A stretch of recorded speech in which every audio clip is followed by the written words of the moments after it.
In 2011, scientists from Chile found a weird-looking fossil in Antarctica that looked like a squashed football. Almost 10 years later, the rock just sat on a shelf in Chile's National Museum of Natural History with no specific label. It went by The Thing in the museum because it looked like something from a science fiction movie. When the scientists finally got their hands on the strange fossil, it turned out it was actually a giant softshell egg from around 66 million years ago. This one is more than 11 inches long and 7 inches wide. A regular chicken egg is just 2.5 inches long, and an ostrich egg is almost 6 inches long for comparison. So, the Thing won the title of the biggest softshell egg ever found and the second largest egg of any animal we know of. The only bigger egg that was ever found was that of the extinct Madagascan elephant bird, which is also 1.5 times as tall as Michael Jordan. The bird, not the egg. The Antarctic egg is also special because it's the first fossil ever found in this part of the world. So, whoever left it there must have been one big creature, probably a giant sea turtle that lived long ago, like a mosasaur. This is surprising because most scientists thought these creatures didn't even lay eggs. So this discovery could change what we know about them. The egg is also unique because it has a thin eggshell and no pores, which is totally different from most dinosaur eggs. It actually looks more like the eggs of lizards and snakes, but it came from a giant creature related to these animals. No known dinosaurs or flying reptiles from that time and place were big enough to lay such a huge egg, so it must have been a mosasaur after all. But we can't be 100% sure. Scientists did a lot of work and studied 259 types of living reptiles, like lizards and snakes, and their eggs. From this, they figured out that the mommy who laid the egg was probably at least 23 feet long, not counting her tail. During the late Cretaceous period, this part of Antarctica might have been like a nursery. Paleontologists have found bones of tiny mosasaurs and plesiosaurs in the same area, along with bones from the grown-up ones. Archaeologists in Norway made another cool but literally discovery and found dozens of arrows that had been hidden in ice for 6,000 years. They were melting out of a large ice patch in the high mountains, covering an area of about 45 football fields.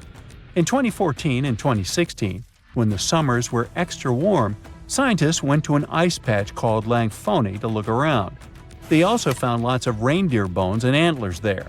Some of the arrows were whole and some in pieces, along with 5 arrowheads around the melting ice patch. This is more arrows than have been found at any other frozen site in the world. Some of the 68 found arrows date back to the Neolithic period, and the newest ones are from the 14th century of the Common Era. Ice is like the perfect time machine that can preserve whatever ends up there in an almost perfect condition. Langfoni became famous as one of the first ice patch sites after a local hiker found a 3,300-year-old leather shoe right next to its edge. Scientists are studying places like this to understand how people use these sites and how the ice patches from Norway to North America changed over time. Now, once upon a time, around 32,000 years ago, to be exact, a squirrel buried some seeds near a river in Siberia. Am I the only one getting the Ice Age vibes? Anyway, these seeds belong to a plant with cute white flowers. Thousands of years later, a group of scientists found these seeds buried deep in the frozen ground, about as far down as a 12-story building is tall. The seeds were surrounded by ice and bones of animals, like mammoths, bison, and woolly rhinoceroses. The mature seeds had been damaged, maybe by some squirrel, but some of the younger seeds still had good plant parts inside them. The scientists carefully took those out and put them in small containers to help them grow. And here comes the coolest part. They were able to grow the plants. Their flowers were shaped a little differently from the flowers of the same plant that grows today. After a year, the Ice Age plant even made new seeds. Based on this, the scientists suggested that permafrost could be a depository for an ancient gene pool, and we could find extinct species there and bring them back to life. Scientists on an icebreaker in Antarctica were looking for whales but found something way more unusual. The camera behind the ship, which is as heavy as a car, detected 16 million ice fish nests on the floor of the Weddell Sea.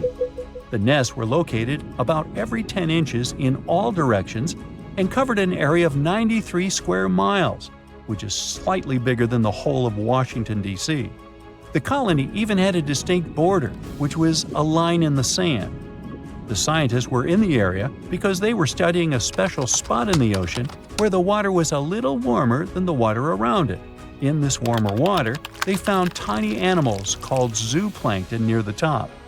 When the young ice fish hatch, they swim up to this area to eat the zooplankton before going back down to the seafloor to grow up and have their own offspring. Since there was so much food, it made sense to see ice fish in this warm water. But they didn't expect to find such a huge number of ice fish nests, much more than anyone had ever seen before. New Zealand's Antarctic Heritage Fund found some old photo negatives in a hut in Antarctica. They turned out to be unique images from the Ross Sea Party. It was a famous failed expedition led by Ernest Shackleton. He wanted to become the first person to cross Antarctica by land, from the Weddell Sea to the Ross Sea, passing through the South Pole. But things went wrong when their ship, the Aurora, was blown out to sea. They had to use the hut from another explorer, Captain Robert Falcon Scott. His goal was to be the first person to reach the North Pole, but sadly, he didn't succeed either. The negatives were made of cellulose nitrate and were found stuck together in the small box. The Trust took the negatives back to New Zealand, where they carefully separated them and discovered 22 hidden images. Many of the photos were damaged, but the Trust could still recognize some familiar places around McMurdo Sound, a well-known area in Antarctica. No one knows for sure who took the pictures. In December 2021, some scientists noticed a strange mark on the Larsen ice shelf, a giant sheet of ice off the eastern coast of Antarctica. They thought it might be a river flowing under the ice, so they drilled down over 1,600 feet to check it out. They expected to find water, but they didn't expect to see that the water was full of fast-moving creatures called amphipods. The scientists also found that the water in the underground river had unusual layers of currents moving in different directions, which they still don't fully understand. Another surprising thing happened during their research. On December 20th of the same year, a volcano erupted far away in Tonga, and the pressure waves from the eruption were detected all the way down in the ice river in Antarctica. It shows how everything on our planet is connected, even in the most distant places. In July 1990, 4 Czech guys decided to go on an adventure to find the Mongolian death worm, a creature that might have inspired the monster you've seen in the movie Dune. They say it lives somewhere deep in the Gobi Desert, so they flew to Mongolia, hopped into an ATV, and hired some local guides to help them. All that to meet a creature that is up to 6 feet long, can spit acid that could melt anything, and is capable of shooting electricity at those it doesn't like. Legend says that these friendly guys spend most of their days hiding underneath the sandy dunes, but they'd like to come out during the wetter months of June and July. So the timing for a spotting was simply perfect. But the crew needed to figure out how to lure the creature. Sadly for them, no one knew what the giant worm liked to eat. So they built a thumper, which is a machine that made rhythmic pounding noises. They were hoping it would call the worm out of the ground.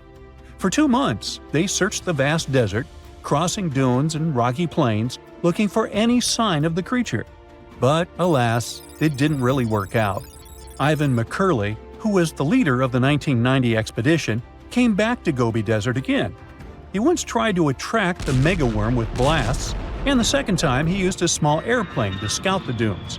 Over the years, groups from America, Britain, and New Zealand organized big expeditions to the Gobi Desert to try and find the creature. Many others came from all around the world on their own and found nothing. The people in the West first found out about the megaworm of the Gobi Desert thanks to an American paleontologist, Roy Chapman Andrews. This brave man was probably the inspiration for Indiana Jones. In 1926, he wrote about the creature in his book.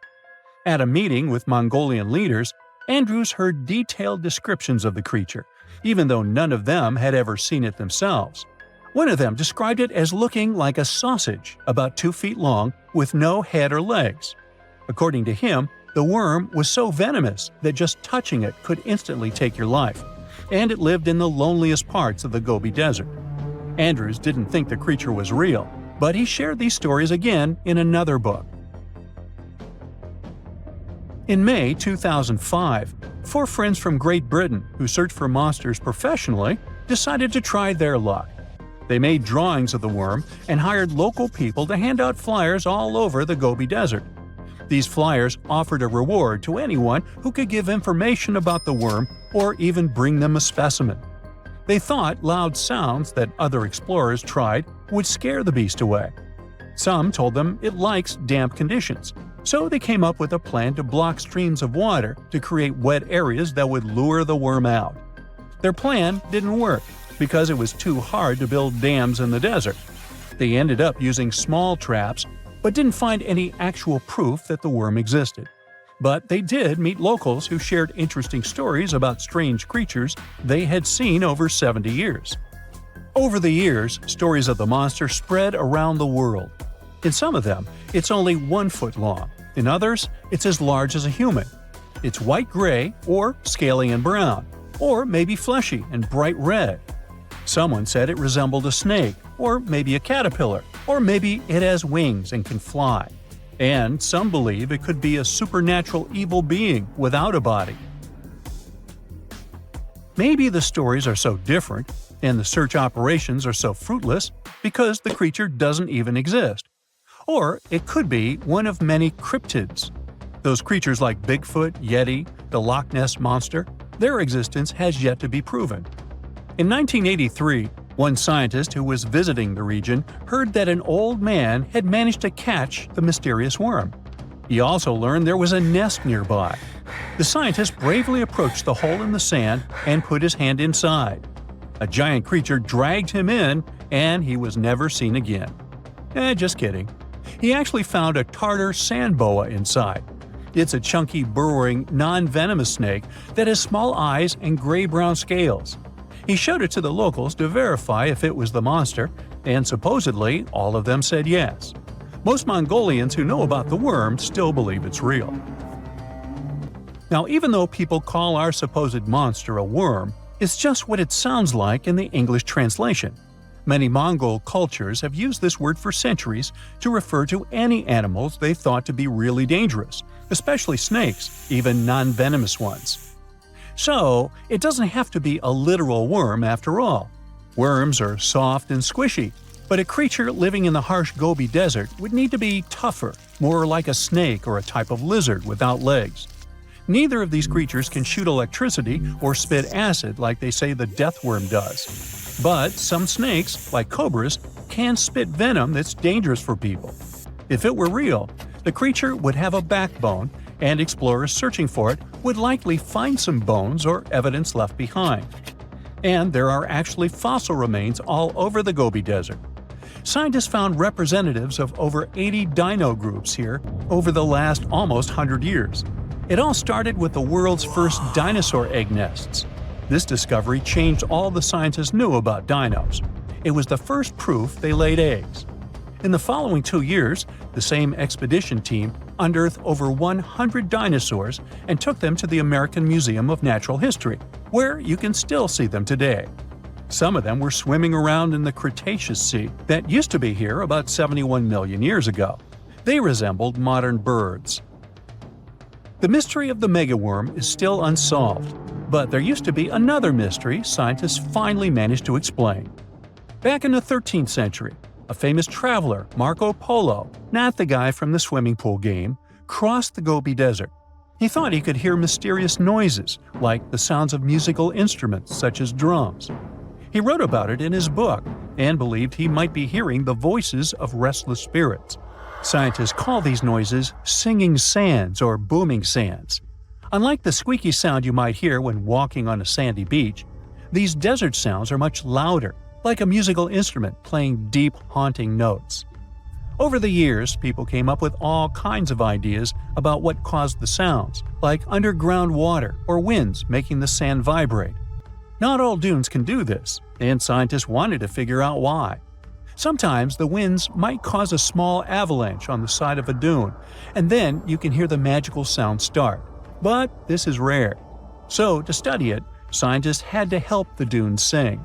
They climbed to the top of a dune and slid down on their backs, using their hands and feet to push sand down. As the sand tumbled, the sound started softly and got louder. They could even feel the vibrations with their hands. So they found out that for a dune to sing, a few special things need to happen. The grains of sand must be the right shape.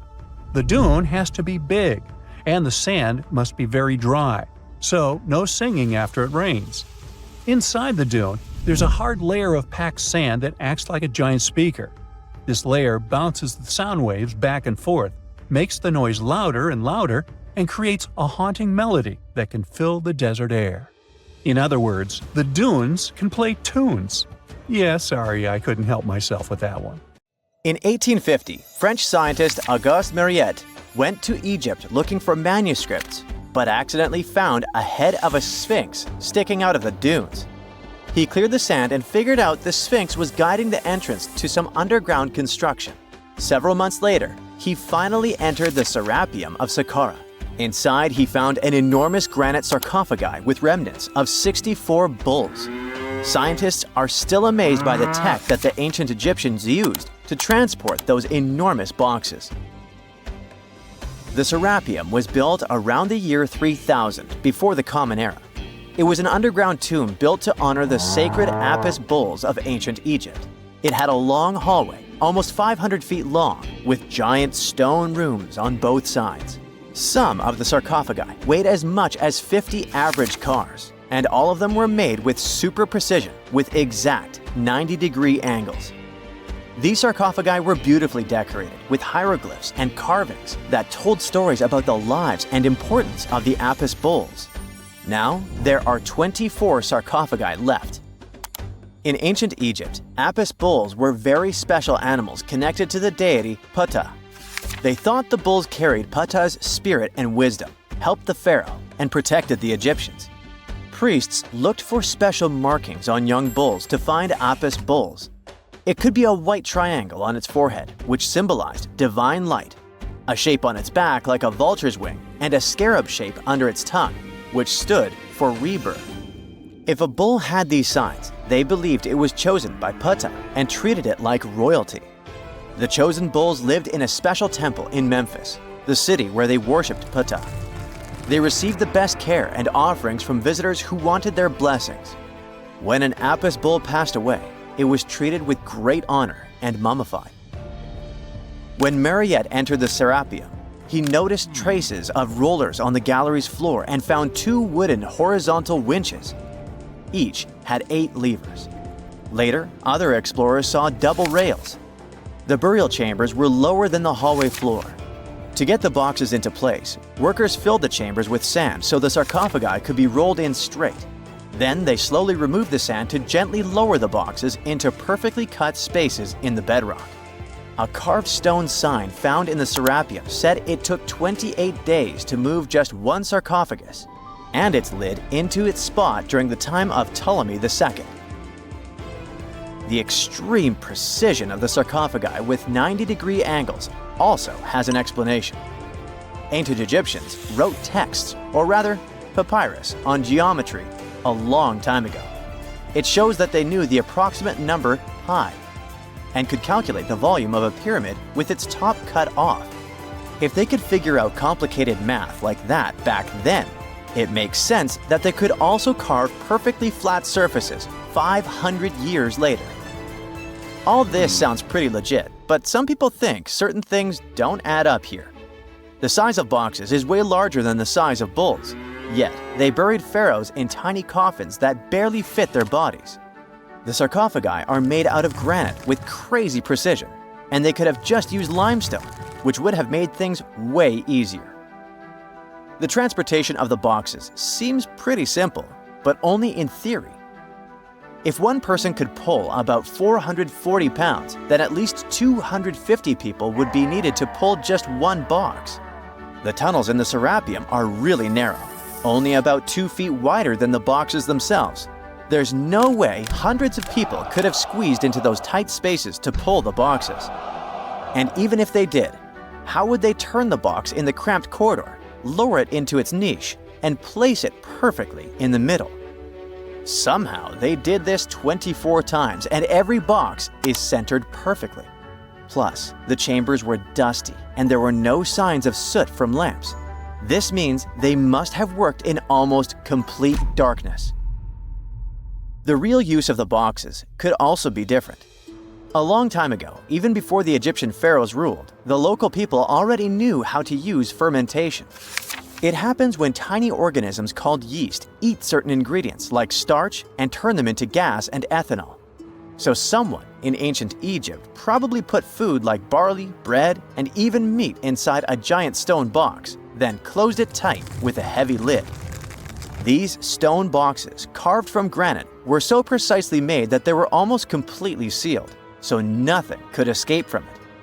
As the yeast inside the box started working, it created more and more CO2 gas. It built up pressure inside the box. The granite boxes were incredibly strong. They could handle more pressure than a car tire can hold. When granite was squeezed under such pressure, its crystals produced a tiny electric charge. This effect was possible because granite contains quartz, a material that reacts to pressure this way. The process also needed meat or animal parts, possibly to help the yeast grow better. Meat contains something called oleic acid, which yeast needs to keep growing and to survive the bad effects of the ethanol it produces. As the pressure inside the box kept growing, the combination of gases and electricity made these boxes not just ancient fridges, but powerful energy systems. Over time, the pressure inside got so strong that it could push the lid open and the gas would escape with a pop.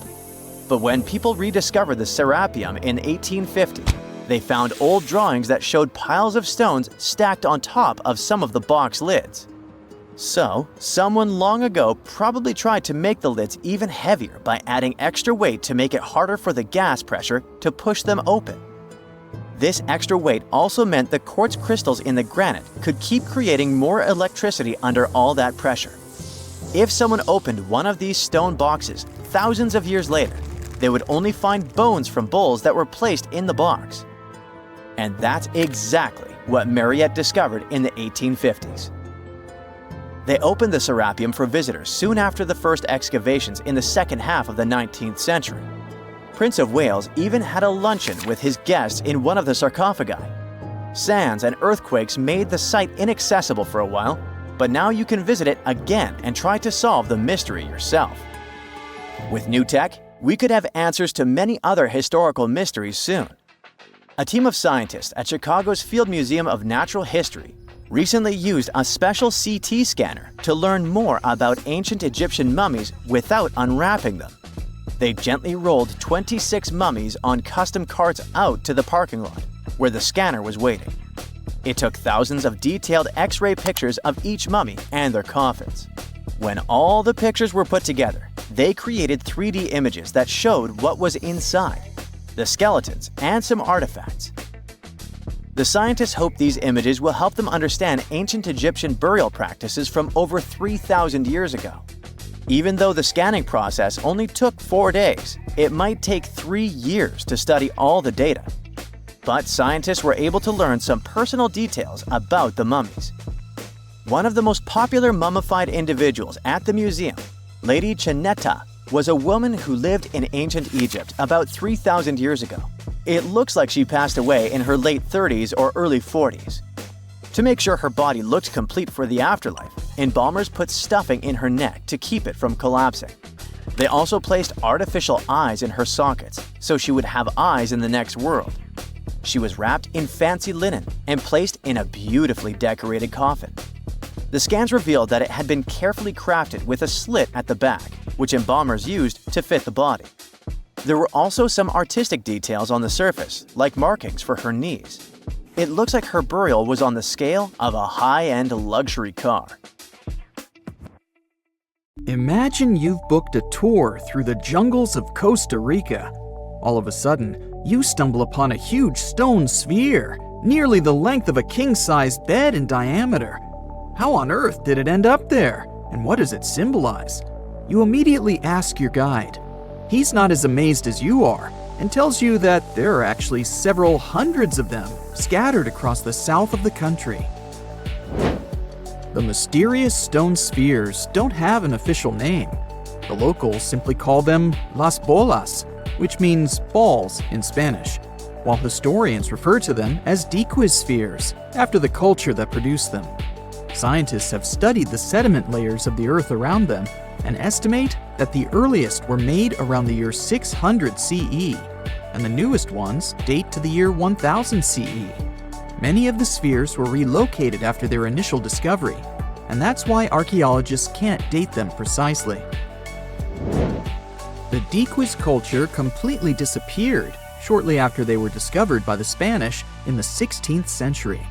Unlike the Mayas and the Aztecs, the myths or legends of these peoples didn't survive, so they cannot explain the existence of the mysterious orbs. More than 300 of these objects have been discovered so far, with some being smaller than 1 inch in diameter, and the largest measures 6.6 feet in diameter, standing taller than most humans.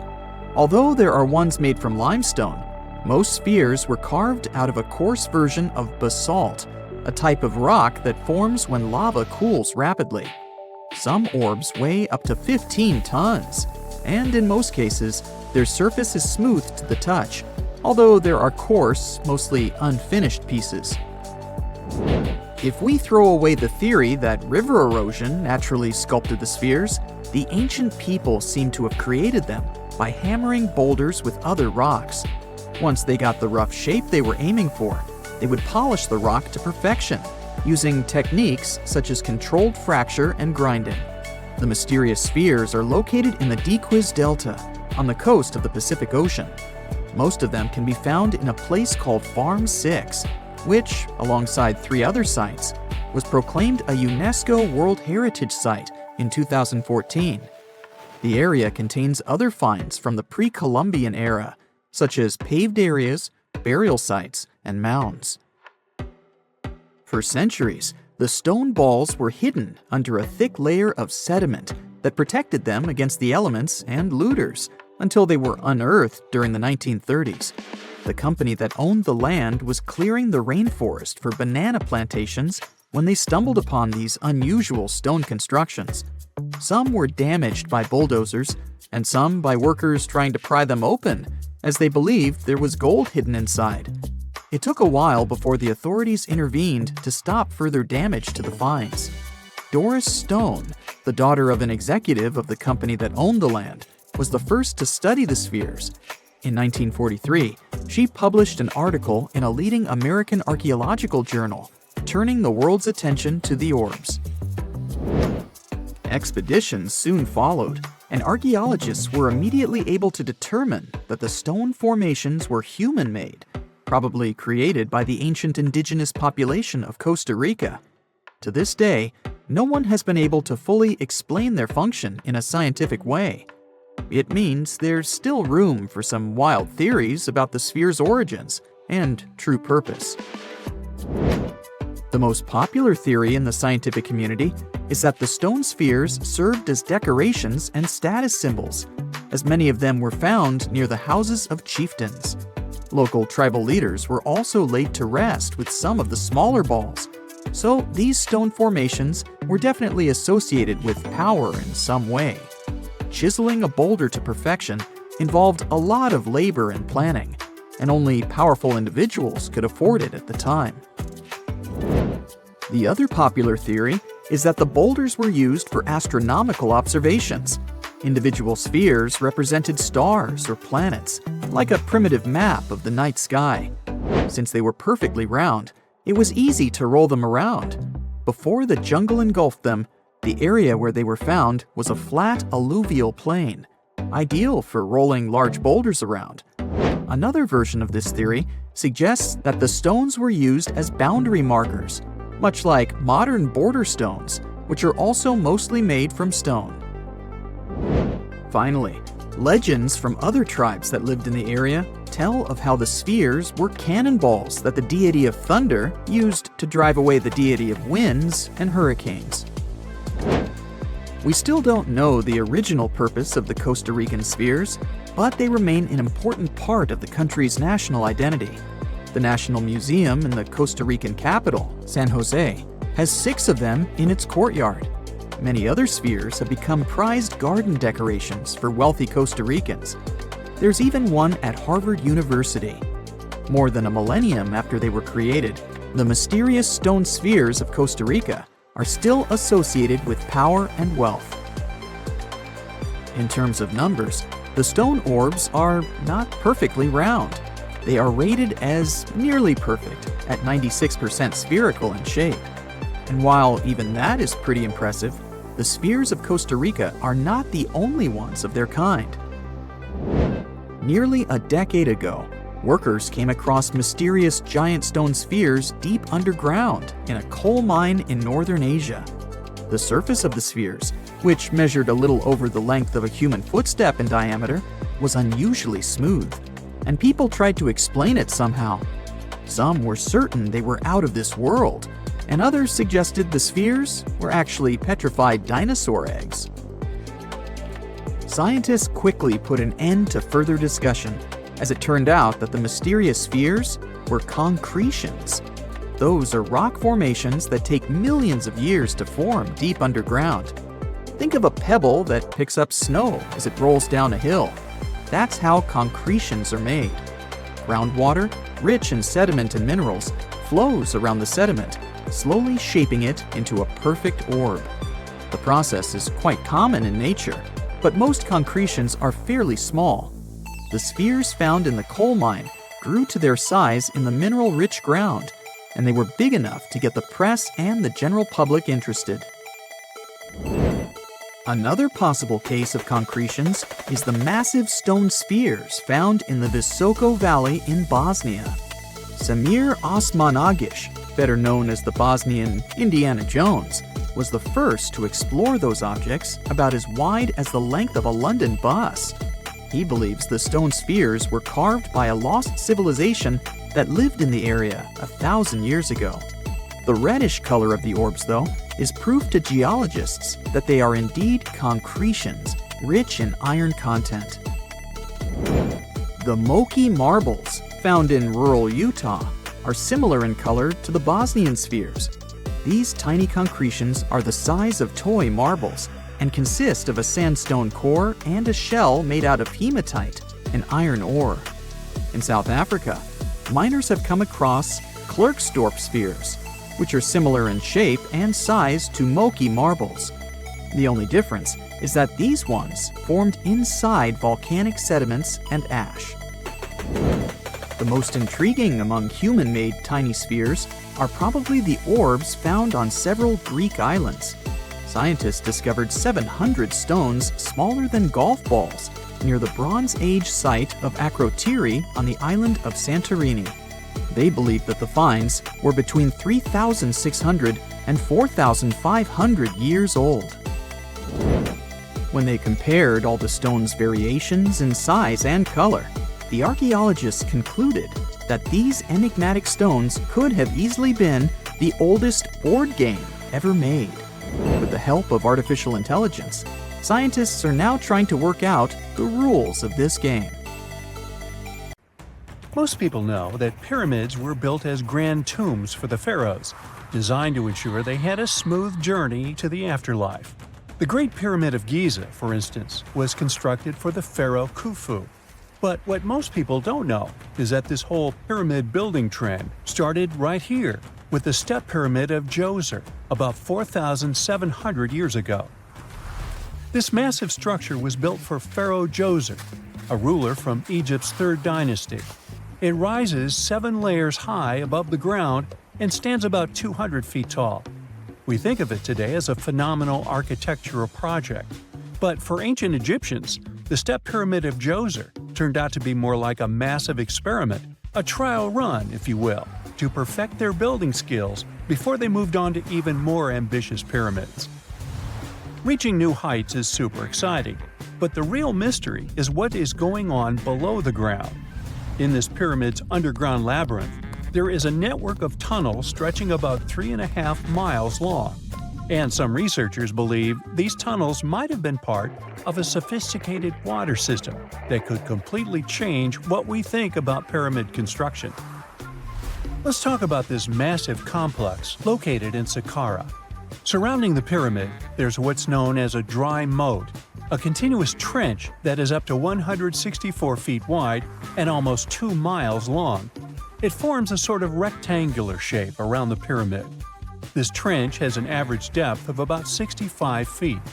Now, if you were to add up all the earth and rock they dug out to create this moat, it would be about 10 times the volume of the step pyramid itself. For the longest time, people just assumed this trench was nothing more than a huge quarry, a place where they dug up stone and clay to build the step pyramid. Makes sense, right? But when you take a closer look, it doesn't add up. The trench is too narrow and deep to be practical for mining, and its layout doesn't match anything we know about ancient Egyptian quarrying methods. Plus, some sections of the trench are actually covered with a rocky ceiling, which would have made it nearly impossible to use as a quarry. Another theory suggests that the dry moat had some kind of spiritual significance. Maybe it was a sacred place, where souls of nobles gathered to serve the late king in the afterlife.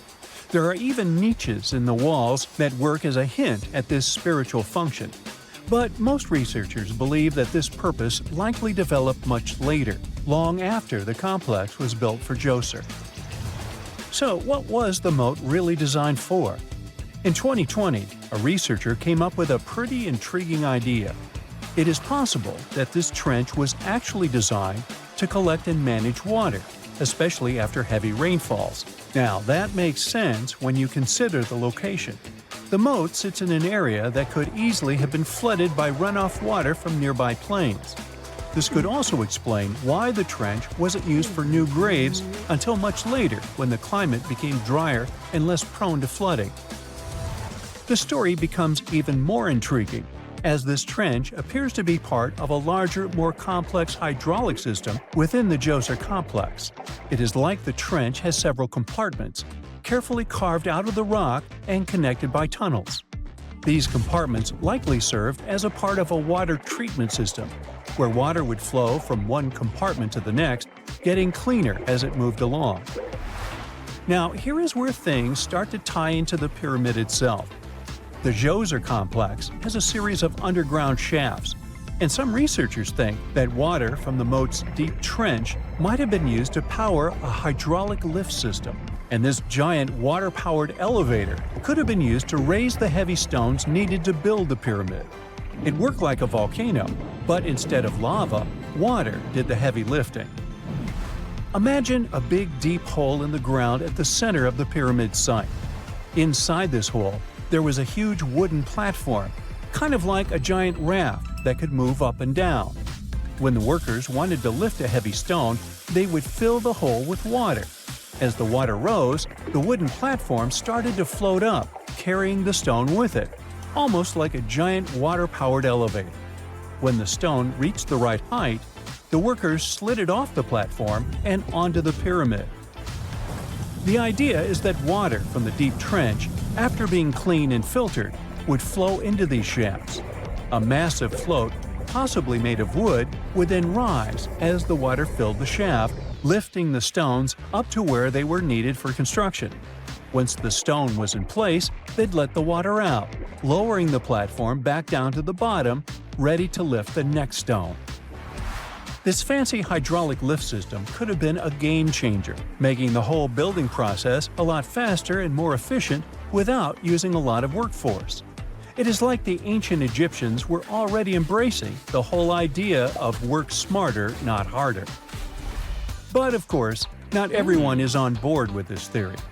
Some experts argue that the area where the step pyramid of Djoser was built couldn't have held enough water from occasional rains to maintain such a fancy hydraulic system.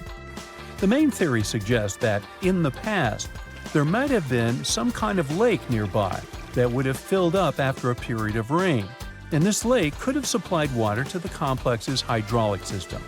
But there is no mention of such a lake in any ancient Egyptian writings, so it might be more of a what-if situation than a reality. And then there's the issue of the hard work itself. Remember when I said this method could have allowed the ancient builders to raise stones with far less effort? Well, that might not be entirely true. According to some experts, just building this hydraulic device would have required a lot more heavy work than simply moving the stone blocks using good old-fashioned manpower. And let's not forget, the step pyramid of Djoser is like a baby pyramid compared to those that came later. The stones used for Djoser's pyramid weighed, on average, about 660 pounds each, which is nothing compared to the more than 2.5-ton blocks used later for the pyramid of Chephren. If this cool water lift theory gets completely ruled out, we still need to explain how this pyramid was built in the first place. To answer that, we need to rewind a bit and talk about the original plans. See, before Djoser's tomb became a pyramid, the idea was to construct a simple mastaba. This type of tomb was pretty common in earlier periods, a flat-roofed, rectangular structure with sloping sides. But after the original mastaba was finished, they decided to expand it a bit by adding more layers on top. And then they added even more layers, until the construction reached 6 distinctive steps, each one smaller than the previous. And they probably did all this by raising those heavy stones using ramps, not a water-powered elevator. There is still so much we don't know about the step pyramid of Djoser. More research is definitely needed to fully understand how this system worked, or if it even existed at all. But the idea of using water to help build the pyramid adds a whole new layer to our understanding of ancient Egyptian engineering. It's a powerful reminder of just how clever and resourceful those builders were, using the natural landscape and the power of water to create one of the most iconic monuments in history. It's 1898, and you're taking part in excavations in Saqqara. This place, not far away from Cairo, is full of ancient tombs and pyramids.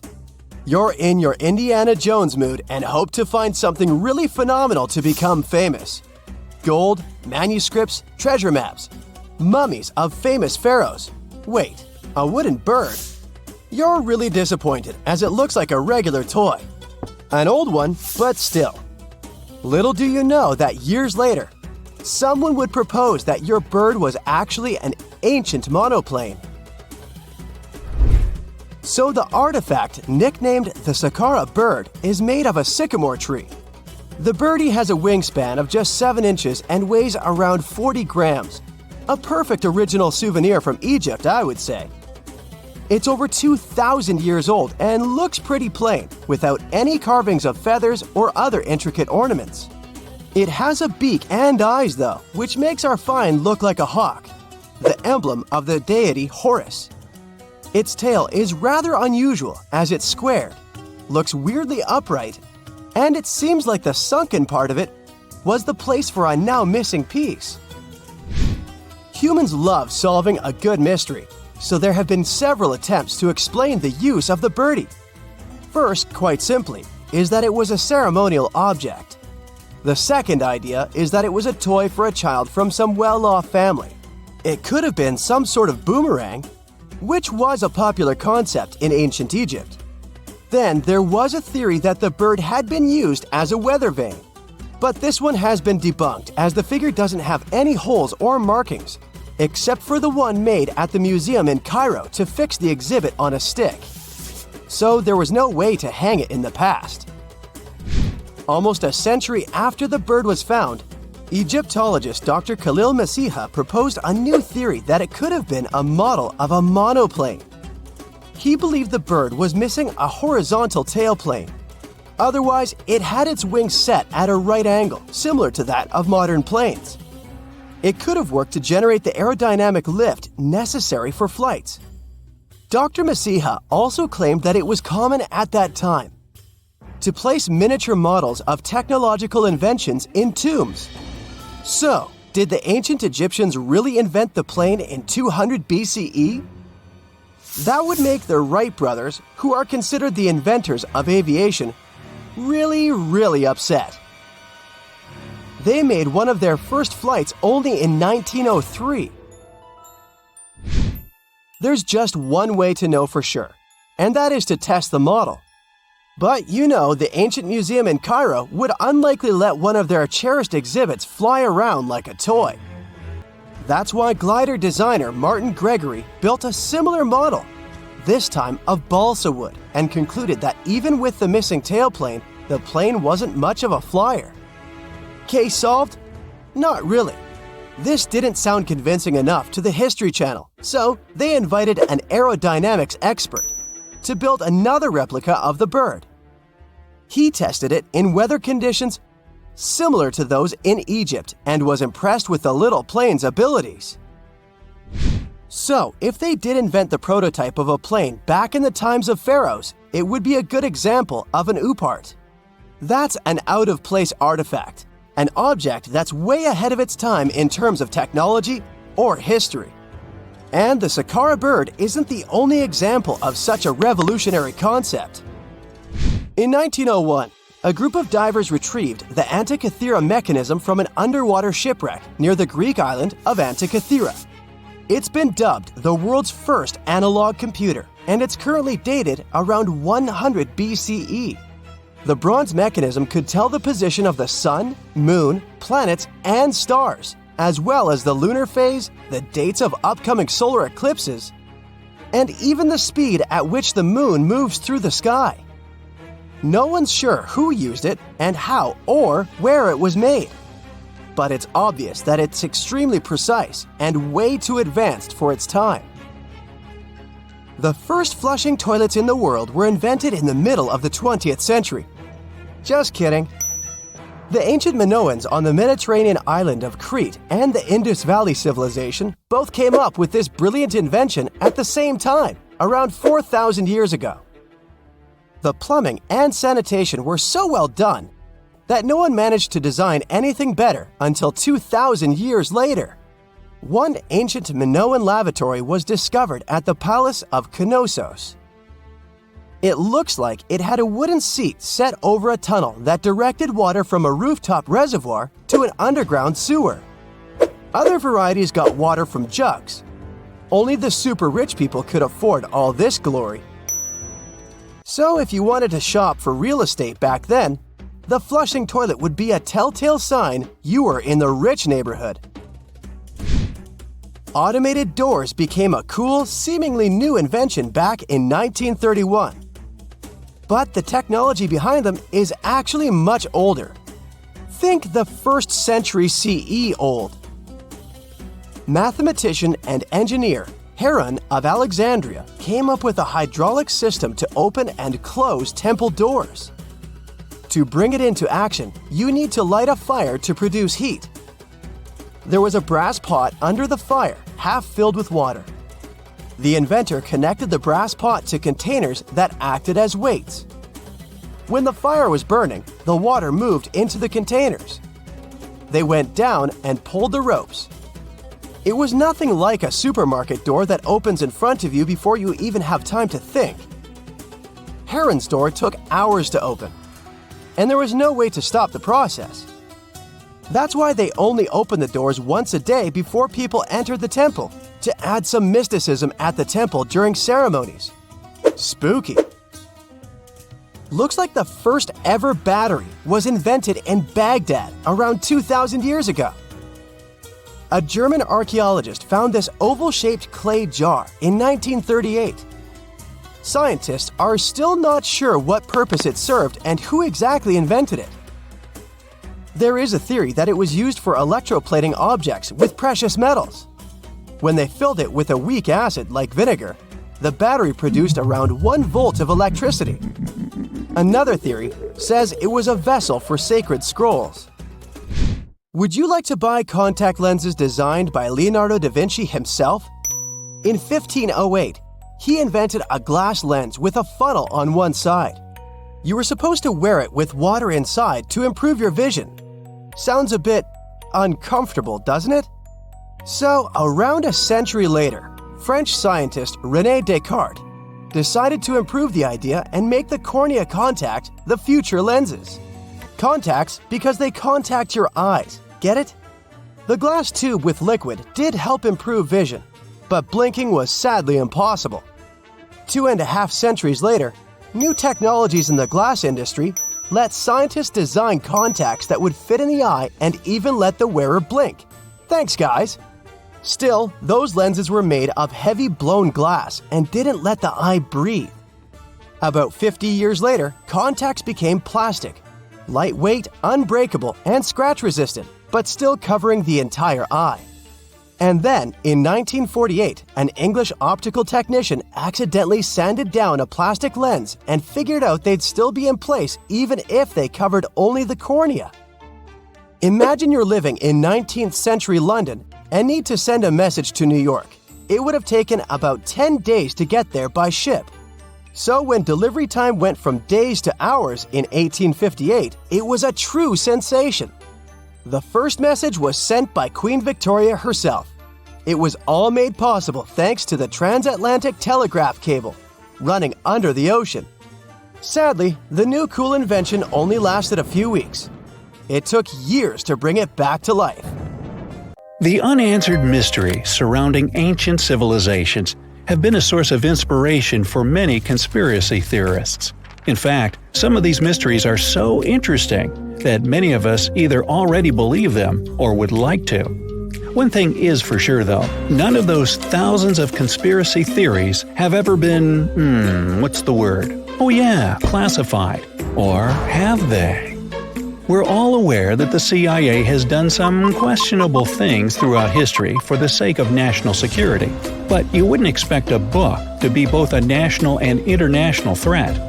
The CIA recently declassified parts of a book that talks about lost ancient civilizations and the catastrophic events that made them vanish thousands of years ago.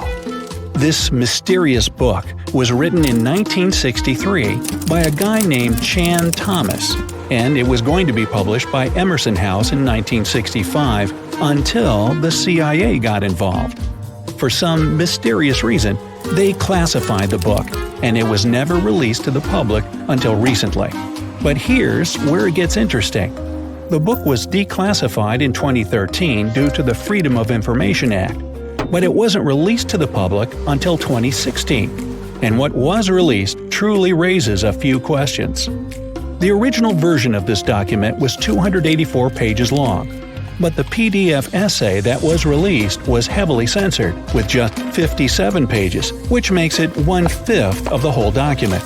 The pages were edited before they were released to the public in such a way that you wouldn't even notice that the other pages were missing. Now, no one really knows why this book was classified in the first place, but it has some interesting content from what I've gathered. The author of the book had quite the imagination and a huge love for ancient civilizations. And even though what he had to say is very thought-provoking, some of it is just bizarre. He believes that our planet is locked into a never-ending cycle of pole shifts and Earth crust displacements that are responsible for the mass extinctions of many civilizations which existed more than 6,000 years ago, even before the Sumerians. He believed that these events caused more damage to the Earth than meteors, and he bases this theory on a few artifacts that exist around the world, but weren't really noticed until recently. But I'll get into that in a bit. Those mass extinctions that the book talks about include the end of the Ice Age, when huge 2-mile-thick ice sheets disappeared from northern Europe, Northern America, and Canada, and caused 100 species to go extinct. And here's how the author illustrates his hypothesis. He believes that there was a geomagnetic pole shift which caused catastrophic changes to both the atmosphere and the Earth's crust, resulting in the extinction of many civilizations over time. Now, even though the geomagnetic pole shift is a real thing, it doesn't just happen overnight. It happens really slowly, only about every few 100,000 years, according to scientists. But it's a bit more complicated than it sounds. It is a well-known fact that the North Pole is somewhere above Alaska, and the South Pole is close to the middle of Antarctica. Now, these are the geographic poles, and they'll always be north and south. However, the Earth's magnetic poles flipped a few 100,000 years ago. So, if you had a compass, let's say 700,000 years ago, it would instead point south and show you the Antarctic. But the author of the book has a different theory. He believed that the flip of the north and south magnetic poles doesn't happen every few 100,000 years, but every 12,000 years, and that this flip occurs in just a few hours, causing a catastrophic apocalypse. He thinks this happens as a result of an explosion inside the Earth's core. This explosion causes the magnetic poles to flip, but it also causes the Earth's crust to move. According to the book, due to these catastrophic events, a lot of the Earth's continents that were submerged underwater rose above sea level in just a few hours. Now, here's where it gets interesting. The author also states that the Peruvian Andes were beneath the ocean before the last pole shift. And even though it seems far-fetched, since the Andes are approximately 22,000 feet above sea level, there was evidence to support that claim in the late 80s. Scientists found whale bones and fossils that are said to be millions of years old on top of the Andes and the Himalayan mountains. It's also suggested in the book that the deep freeze the Earth went through during the Younger Dryas event caused the Gulf Stream to be disrupted. And he points to some interesting evidence to support that theory. Frozen mammoths were found trapped in blocks of ice with food still in their mouths. Now, this is a true mystery, because freezing cold weather is in their nature, and they were among the few animals that could truly survive in the Ice Age. So, what could have caused them to freeze so quickly? Kinda makes you go, doesn't it? The document describes the Great Pyramid of Giza as a true enigma as well. The Pyramid of Giza is made out of 2.5 million stone blocks that are placed on top of each other with great precision. It's close to 750 feet wide and more than 450 feet high. To this day, we're still not able to explain how it was constructed, and it's quite difficult to understand the internal design as well. On the inside, the pyramid has no similarities to the other pyramids, and, despite popular belief, there were no mummies found in any of them. If you think that's a bit weird, wait for the next one. There are absolutely no hieroglyphs found in any of the pyramids, and that goes both ways. What do I mean? There are also no pyramids, or anything that resembles a pyramid, in any hieroglyphs either. Mr. Thomas believes that the pyramids were created hundreds of thousands of years before the Egyptians by a civilization that went extinct. Speaking of civilizations, in his book he even mentions the Greeks. He claims that in Greece there was another ancient race of people that went extinct as well. He claims they were extremely tall with blue eyes and blonde hair, and had access to advanced technology that the Greeks couldn't have known about in their prime. Now, before we drift too far away from the stone blocks, let's talk about another mystery, the temple in Baalbek, Lebanon, and its ginormous foundation blocks. Those stones, which make up the Heliopolis, were also used for the temple in Rome. The foundations of the temples are made of 900-ton trilithon stones, and according to the author, this is proof that there must have been a lost ancient civilization with advanced technology. Now, most archaeologists claim that those stones were made by the Romans. However, there's no evidence to support that. The Romans didn't have the technological equipment to make the stones or lift them. So, you might think, what if they just made them in that place right then and there? Well, those stones were also lifted 30 feet high and were placed next to each other with mathematical precision. And let's not forget about the blocks on top of the Heliopolis in Lebanon, which weigh about 800 tons each. But wait till you hear the next one. The Romans don't even credit themselves for these stones. They claim that they built up the sides, but they don't take credit for the extraordinarily large and heavy foundation stones. The author also makes an interesting point about the distance between the Roman capital and Baalbek in Lebanon. Why would the Romans build the world's largest monolithic stones in such a remote area, and so far away from their capital, and never take credit for it? Well, folks, it's a mystery to me. Now, let's move on to the most intriguing enigma, Easter Island, which is located in the middle of the Pacific Ocean, or nowhere if you will. The author questions how people found it or even settled in such a remote island that long ago. One of the signifiers of Easter Island are the Moai statues and the mystery surrounding who they depict and why. What's an even bigger question is how they were created, moved, and positioned in the places they were found. According to this declassified document, Easter Island was part of the now lost continent named Mu, and it was sunk in the Pacific Ocean in a disastrous cataclysm that happened during one of those pole shifts. The continent of Mu, according to the book, was as big as South America, and what we now call Easter Island is just what's left of that continent. The author also believes that this is what happened with the lost city of Atlantis as well. Plato is even quoted about this, saying that the whole city of Atlantis sunk miles beneath the waves within just a day.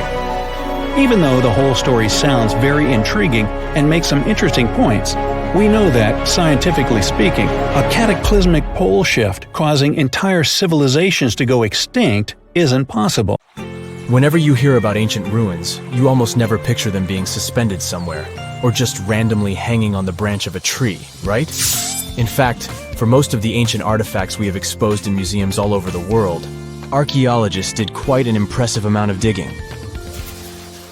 You see, buildings have this funny way of fading away over time if not properly taken care of. Sometimes we need to reuse some building materials, so an older construction may be sacrificed in the process. Other times houses are abandoned, and once they are exposed to the elements on the surface, like rain or sunlight, they don't really stand a chance. Some just simply crumble away due to good old erosion. So the only way a piece of architecture can survive the test of time is if it's somehow gotten buried deep down. Now, how did they end up buried in the first place? Well, it's quite the comedy of errors. Ancient cities had a habit of gradually raising their ground level like a kid adding toppings to their ice cream sundae.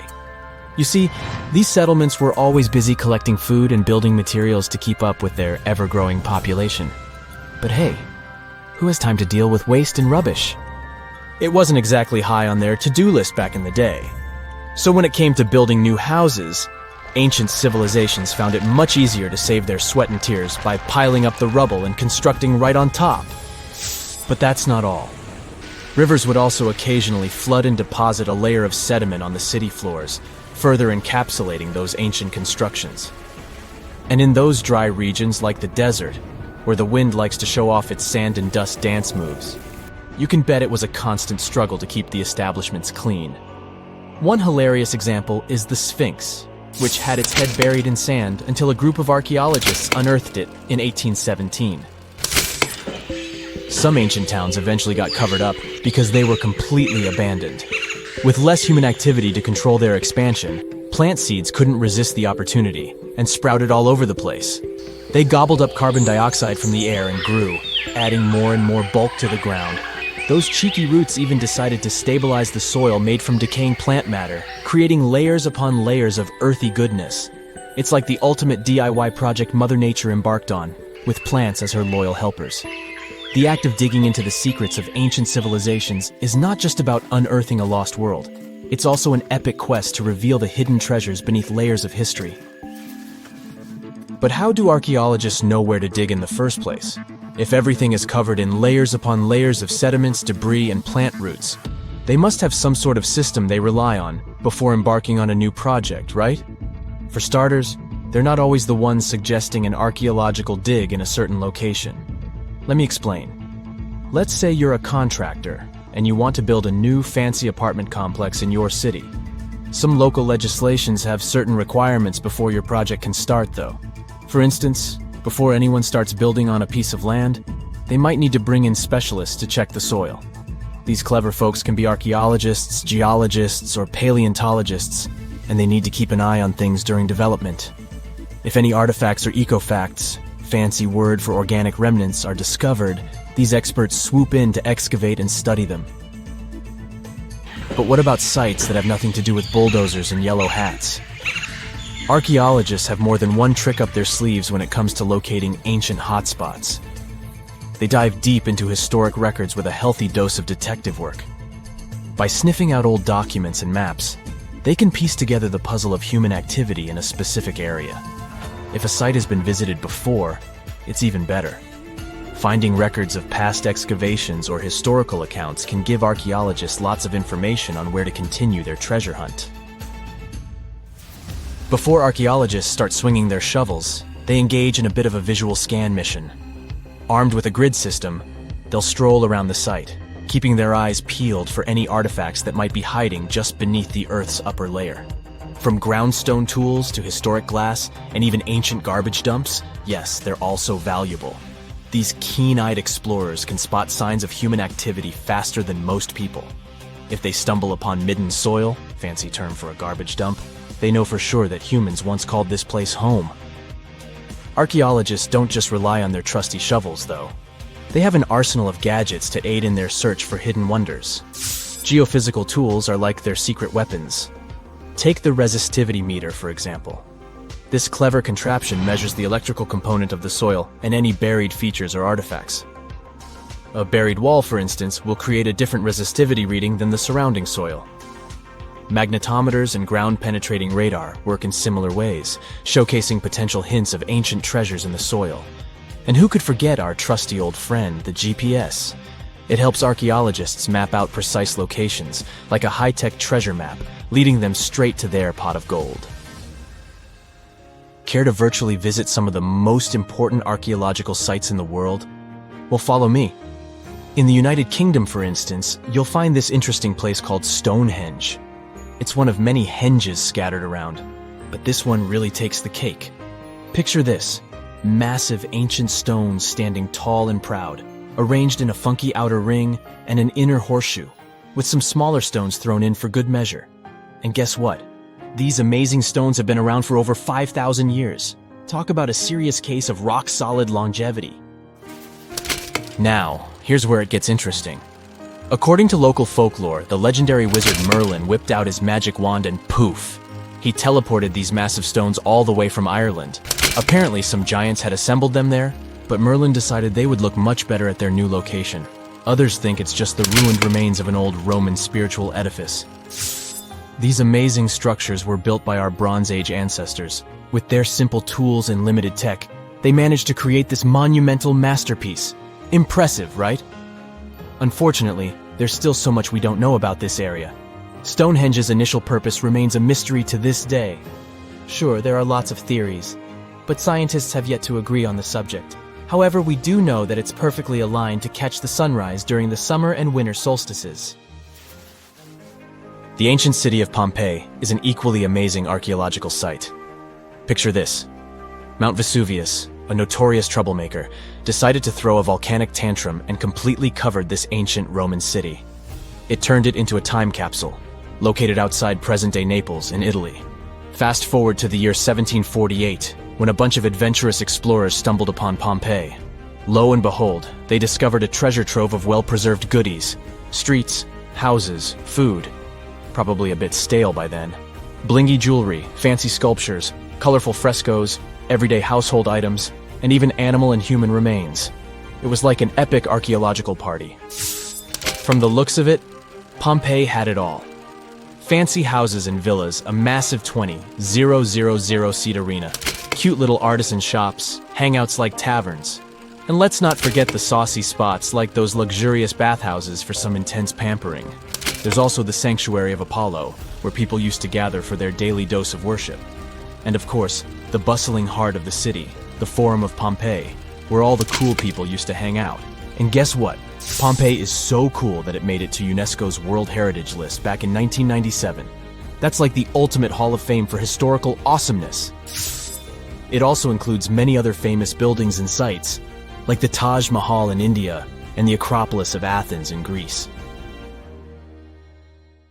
Summers in the Middle East get so hot that they change the landscape dramatically and make entire cities resurface from the past. That's what happened in 2018 when the city, built by a mysterious empire on the Tigris River, was finally released from its water trap. Archaeologists rushed to the location as they didn't want to miss a rare chance to excavate the site and learn more about the history of the place. They believe they've found the Bronze Age city Zakiku, founded over 3,000 years ago and fully submerged in the 1980s when a dam was built in its place. It used to be a busy hub for the Mitanni Empire for caravans on the popular trade route. It had water, which is a rarity in the area, and it was a guarantee for success. We know very little about the once powerful empire, as scientists haven't found any written chronicles in the excavated sites. That's why the archaeologists were thrilled to find an entire palace for the local ruler.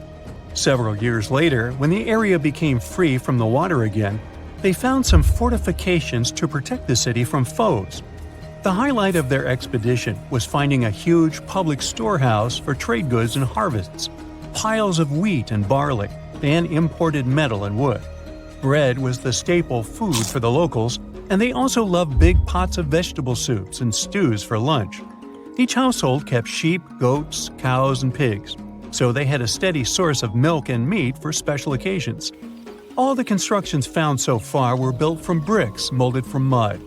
The walls that were underwater for over 40 years are so well preserved as if they went down yesterday. The royal palace stands out as it's larger than the other constructions, has thicker walls, and even pavements made of baked mud bricks that were sealed to be waterproof. The local king must have been in good relations with the emperor of the larger empire, of which Akiku was dependent. Traders who lived in the city collected wooden beams and took them to storehouses. The beams arrived down the Tigris River from the forests in the mountains in the north and east of Mesopotamia. Merchants came here to sell their goods and then crossed the Tigris on their way to the borderlands. Zakiku was thriving as a center of commerce for about 6 centuries until it was hit by a massive earthquake in 1350. Archaeologists found 5 ceramic vessels holding over 100 clay tablets made close after the earthquake. It's almost a miracle that small tablets of unfired clay managed to survive underwater for decades. People who created those must have carved notes on clay while it was still wet. They wrote about anything, from newly stored harvests to notes for other kingdoms. Then they would let the message dry in the sun. Scribes even had to learn a different language so that everyone outside the city could read it. Scientists believe the tablets they found used to be part of a private archive. They hope to decipher the notes to learn more about the history of Zakiku and the whole empire after the terrible earthquake. The damage to the buildings was so enormous that it was impossible to restore Zakiku to its former glory, and if there had been any survivors, they must have left the city. Several decades later, the Assyrians, who also lived in Mesopotamia, settled here. They built their houses on the ruins of the abandoned city and used whatever structures they could find from the previous residents as outer walls. But they stayed here only for 50 years, then decided to build a new capital on more fertile soil to make some good cash from agriculture. Archaeologists working in Zakiku had to halt excavations when the water levels went back up and covered the city. They sealed the ruins in tight-fitting plastic sheets and put stones and gravel on top. They hope it will help protect the priceless site from water erosion and prevent it from disappearing again. They realize how important water from the dam is for the region, but if it recedes again, they say they'll definitely continue the excavations. There was a bustling community in today's Taklamakan Desert in China around 1,600 years ago. It lived along the Nile River, which ran through the desert for miles and got its water from the melting snow in the mountains. After 3 years of work in the area, archaeologists and scientists managed to dig up 8 tombs in the desert. Thanks to the desert heat, the clothes and artifacts inside them were almost as good as new. The people who wore those must have lived in the ancient city of Naya. Naya used to be part of a prosperous kingdom at the heart of the Silk Road trading route and had a population of over 3,000 people. Then, desert sands went rogue and swallowed the city whole. Archaeologists only found the ruins of Nija in the early 20th century. Scientists from different countries have tried to solve its mysteries. It looks like the tombs discovered at the end of the 20th century belonged to the wealthy. There were some expensive items inside: a quiver and bow, metal arrowheads, gold earrings, and a glass bead necklace, a lacquer box with a comb, makeup, and a sewing kit in one of the tombs.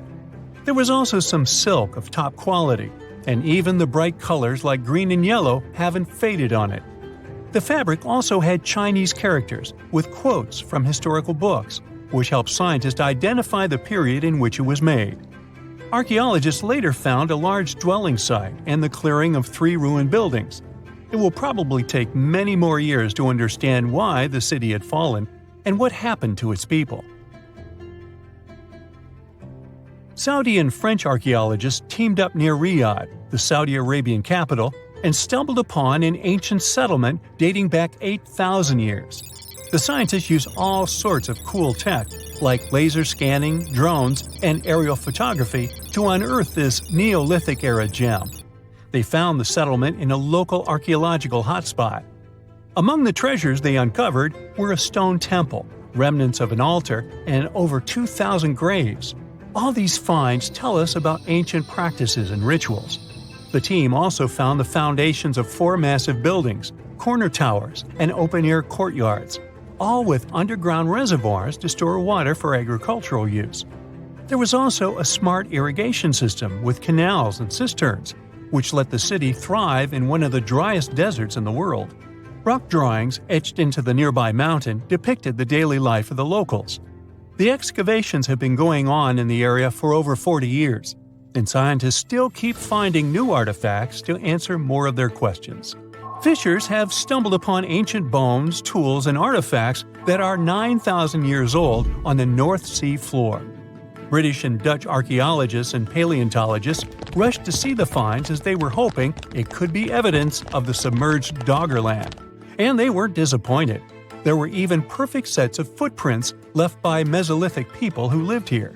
12,000 years ago, during the last major ice age, the British Isles weren't islands at all. There was a landmass made of many hills, marshlands, and dense forests that connected them to the European continent. That landmass was Doggerland, where a prehistoric hunter-gatherer society lived and thrived. But then, the sea level started going up at the speed of 3 to 6 feet a century as glaciers were slowly but surely melting. The locals had to move to areas that today belong to England and the Netherlands. Experts decided to learn more about the history of Doggerland, using data from oil companies working in the North Sea. So far, they've created digital models of what the area of 18,000 square miles might have looked like before it vanished beneath the waves. They still need to analyze samples of ancient insects and plants and the DNA of animals to get a full picture. If there's a question that still baffles archaeologists to this day, it's this one. How did the ancient Egyptians build those magnificent pyramids? As far as we know today, their resources were quite limited, especially in terms of tools and building materials. We still don't have a fully satisfying answer, but hey, we've got some pretty amazing theories worth considering. The leading contender among these theories involves the clever Egyptians employing a sneaky strategy. Now picture this. They constructed a slanted and curving mound made of bricks, earth, and sand encircling the pyramid to be. As the pyramid grew taller and taller, they simply increased the height and length of this wacky structure. It's like they were playing an ancient game of Jenga. Now, how did they get those massive stone blocks up there? Well, according to the legendary ancient Greek historian Herodotus, they used sleds, rollers, and levers. It sounds like they turned construction into a supersized game of tug-of-war. And guess what? Herodotus also claimed that the Great Pyramid, the one from Giza, the granddaddy of them all, took a whopping 20 years to build. There's more. Herodotus also dropped a mind-boggling number on us. 100,000 men were supposedly involved in this pyramid extravaganza. Did they hire the entire Egyptian population? Well, it might not be as far-fetched as it sounds. These men were probably mostly farmers, so they probably focused on the pyramids when there wasn't much work to be done in the fields. Like during the flood season of the Nile River. Obviously, specialists in the archaeological community had something to add to this theory. By the late 20th century, they discovered some evidence that suggests the workforce might have been smaller and more permanent than previously thought. Instead of a massive army of 100,000 pyramid builders, they proposed that a modest crew of around 20,000 workers, accompanied by support personnel like bakers, physicians, and even spiritual leaders, could have gotten the job done. There was also this theory that claimed that the pyramids were actually built from the top downward. It suggested that these colossal structures were nothing more than isolated hills used as quarries. The stones were supposedly drawn from these hills, and over time, competing engineers took charge and transformed them into the iconic pyramids we know today. Now, before you dismiss this theory as a wild fantasy, some folks thought it wasn't completely crazy. After all, there are instances where isolated hills exist, so maybe this theory had a tiny glimmer of truth. Whether it involved ramp building or ingenious work schedules, one thing is clear: those pyramids have definitely left their mark on history and on our imaginations. Now, speaking of ancient Egyptian mysteries, there's this gigantic unfinished obelisk sitting in ancient Egypt, and scientists are trying to figure out how it was shaped. Now, some people suggest that our industrious ancestors used handheld pounders to get the job done. One expert has a different take on the matter, though. He argues that if we take a closer look at the pattern left behind by the shaping tool, we'll notice something peculiar.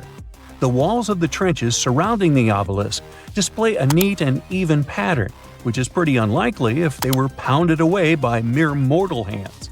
According to this expert, those horizontal striations are usually the result of a tool that takes breaks while removing material, leaving its mark on the surface. But wait, there's more. Imagine the tool being rocked back and forth against the trench walls, clearing away the waste to keep the trench from narrowing. Well, in that case, the tool might have left some funky horizontal striations where it was pressed against the sidewall. This sounds like some fancy technology at play, don't you think? And guess what? The dynastic Egyptians probably didn't have access to that kind of know-how. Another famous Egyptologist from way back also uncovered a bunch of core drills during his adventures. Although the actual drill bits are missing, his collection houses these particular core remnants made of limestone, alabaster, and even granite. These constructions aren't the only amazing thing the ancient Egyptians left behind, though. As it turns out, the Egyptians were the genius minds behind the creation of the handheld mirror. Yeah, that little mirror you use every day to check yourself out. But here's the twist. These mirrors are like pieces of art. They were decorated with inscriptions and figures. But that's not all. The Egyptians had a serious concern with their appearance. They knew the importance of personal hygiene and looking fabulous. So, in their quest for pearly whites, they invented toothbrushes and toothpaste. Dental problems were pretty common back then, and their smiles weren't exactly all white. Dentistry wasn't their strongest suit, you see. Maybe their minds were distracted by all that pyramid building. So that doesn't mean those ancient toothpaste recipes weren't amazing. One delightful concoction included rock salt, mint, dried iris petals, and pepper. Some brave dentists in the 21st century tried it out, and it worked pretty well. Ground-up ash was also used in another recipe to create a tooth cleansing paste. Mint was missing, so that didn't do much for their breath. That's when the genius Egyptians came up with the world's first breath mints. They made tablets from heated spices like cinnamon, and they mixed it with honey. Now, let's shift gears to home decor, Egyptian style. They surely took ornamentation to the next level. While the concept of decorating furniture started in Mesopotamia, the Egyptians cranked it up a notch. They went all out with different colors of ink and even developed various weights of paper. Oh, and let's not forget about those cute little area rugs we all have in our homes today. Guess who came up with the idea? Yep, the Egyptians. They used the versatile papyrus plant to make those cozy rugs. And speaking of trends, the Egyptians loved their knickknacks. They had an assortment of small figurines in the shapes of cats, dogs, and people. These statues were made from various materials, like simple sun-dried mud to the ultimate bling of gold. It all depended on how loaded you were. The Egyptians were also all about farming, and they knew that clean water was crucial for their crops and animals. That's why they came up with some nifty inventions and techniques to make sure their land was fertile and their plants were happy. First off, they had the genius idea of using ox-drawn plows. They had two types of plows, heavy and light. The heavy plow would strut its stuff, cutting deep furrows in the soil, while the lighter plow followed behind, fluffing up the earth. But they didn't stop there. After plowing, the Egyptians would break up clumps of soil and sow the rows with seeds. To give those seeds a good old squish into the furrows, they'd march their livestock across the field, effectively closing up the furrows. But hey, all that hard work would be pointless if their seeds were as dry as the Sahara. That's where irrigation comes into play. The Egyptians were so good at it that other cultures, like the Greeks and Romans, couldn't help but copy their techniques. Now let's switch gears and talk about the marvelous architecture of ancient Egypt. These folks weren't just skilled farmers, they were also architectural maestros. They built these fancy canals to carry water to farms and villages, and boy, did they know how to make those canals look pretty. Just imagine strolling along a canal lined with ornate structures. The pharaoh Ramesses the Great was quite the overachiever when it came to construction. One of his mind-blowing creations was the construction located at Abu Simbel. This building was designed so that twice a year, the sun would shine directly into it and illuminate the statues of Ramesses. And let's not forget about the corbelled arch. Without this architectural gem, we'd be missing out on some mind-boggling structures like the Great Pyramid. The Egyptians knew how to make things stand tall and proud, thanks to their engineering and construction wizardry. They built grand halls and inner sanctums that make your jaw drop, and some of these temples doubled as astronomical observatories. You are lost deep within the jungle in the Yucatan Peninsula in Mexico. There are strange noises all around you, and to make it worse, the sun is setting. Soon, you'll be alone in the middle of an unknown rainforest. Guess it was a pretty bad idea to come looking for El Dorado on your own, wasn't it? You keep walking as fast as you can when suddenly, wait! What's this you're seeing? It looks like large stairways made out of stone. This definitely doesn't look natural, so you take a picture. Maybe you didn't strike gold, but you might have just found something relevant. Congratulations! You found Akamtun, a long-lost Mayan city, hidden 37 miles into the jungle. The name literally translates to stone column. Stone was probably in at the time, so these guys used a lot of it to build their pyramids, houses, and even ball courts. If you ever thought that Europeans invented ball games, think twice. Mayans loved to play ball games for recreational purposes. Akamtun is part of a series of other long-lost Mayan cities that are being discovered with the help of new technology nowadays. We'll talk more about the other ones in a jiffy. Perhaps the biggest surprise of this one is that it was surrounded by wetlands, which is why the city was built on high ground. The city was monumental, covering an area of over 120 acres. That would be as big as 90 football fields right next to each other. Scientists have found proof that Akamtun had pyramids of up to 49 feet high, and that it was likely an important social hub between 250 and 1000 CE. This is definitely a game changer. But lost Mayan cities began to be unearthed in the 19th century. Modern technologies, such as LiDAR imaging, help archaeologists see through dense canopies of the forests. This means that people don't really have to risk getting lost in the tropical jungle like you did at the beginning of this video. LiDAR works sort of like an X-ray. It sends out laser beams that can detect any signs of ruins or ancient constructions. According to space archaeologist Sarah Parchak, satellite imagery has been a key player in discovering ancient cities in South America, Egypt, and other places. Sarah herself spends most of her days scouring images for any signs of where there could have been cities long ago. She says that more often than not, what happens is that ruins are covered by vegetation, soil, or sand, which makes them super tricky to find.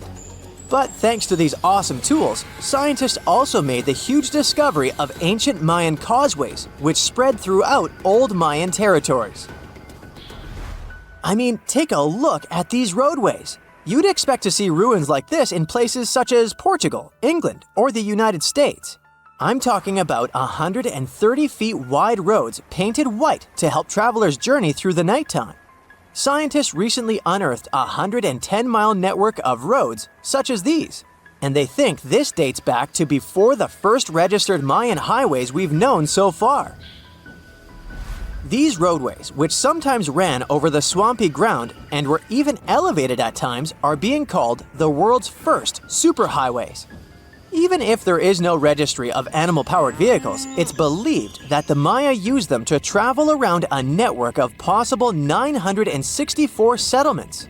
They were built like a huge spiderweb, and from what archaeologists have gathered, this huge system of roads worked to connect a big system of economic and social interactions between Mayan cities.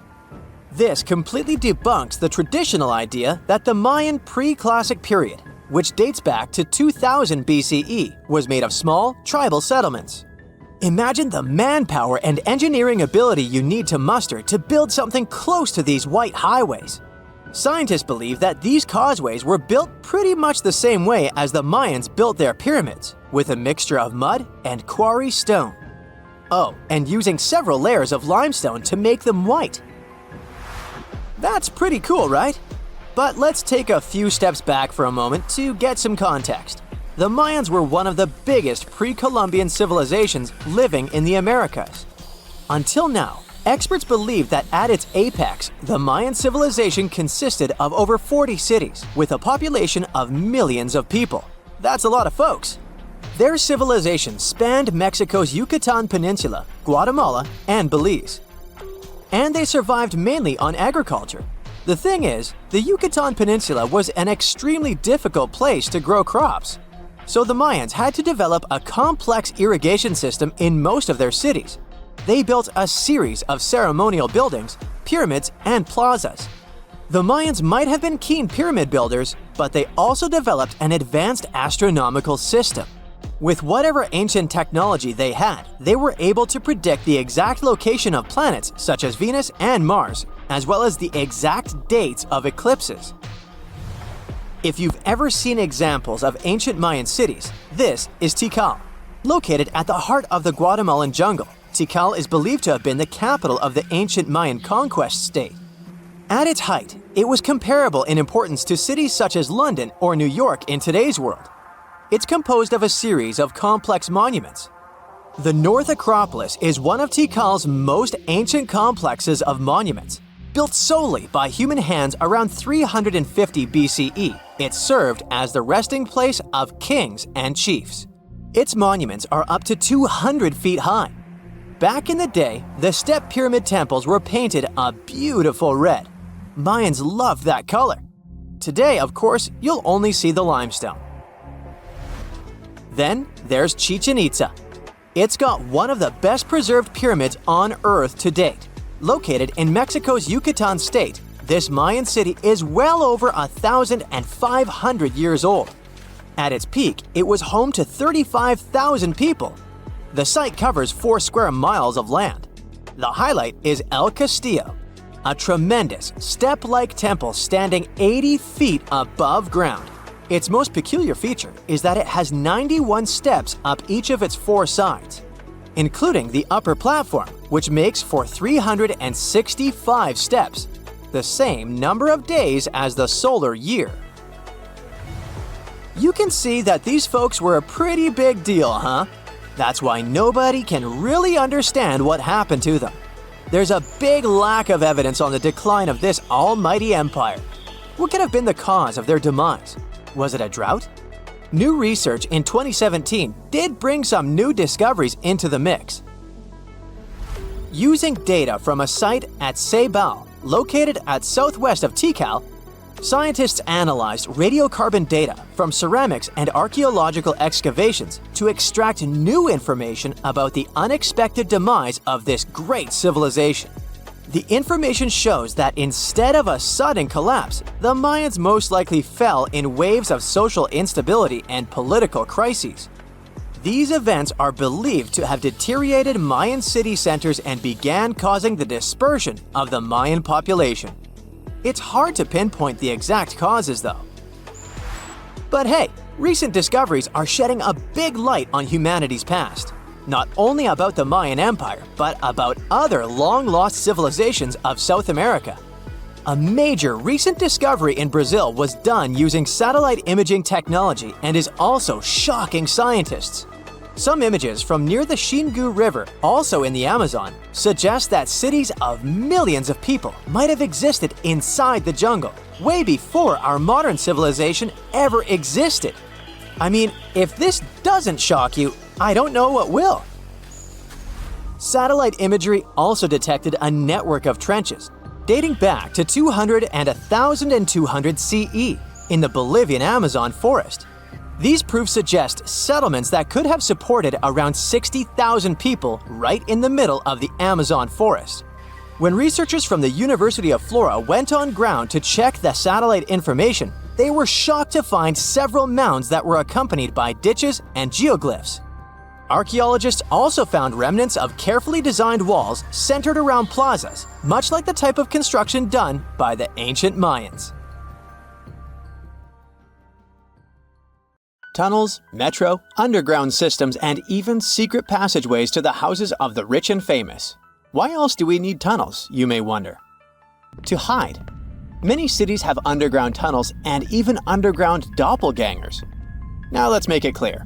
Those passages are normally not connected, contrary to the popular rumor claiming that it was possible to get from Scotland to Turkey using underground passageways built around 5,000 years ago. I mean, it sounds insane even today. Imagine building it back in the day. These tunnels have an official name, the Erdstall Tunnels, and they were most likely built in the Middle Ages. However, we still don't have the exact information about the date. The highest concentration of those tunnels are in Bavaria, Germany, but there are many of them in Great Britain and France too. Erdstall tunnels, a unique type of earthen passage found globally, are characterized by their narrow, oval-shaped corridors and tight choke points, known as schlups, or slip-outs. Despite speculation, their purpose remains a mystery.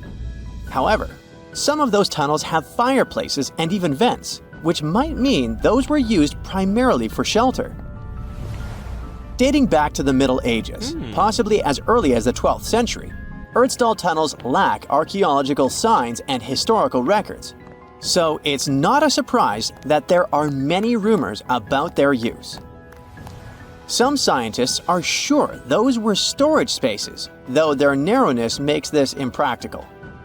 Another idea is that they provided hiding spots for farmers during tribal raids. However, their single entry point raises doubts about their effectiveness in evading threats.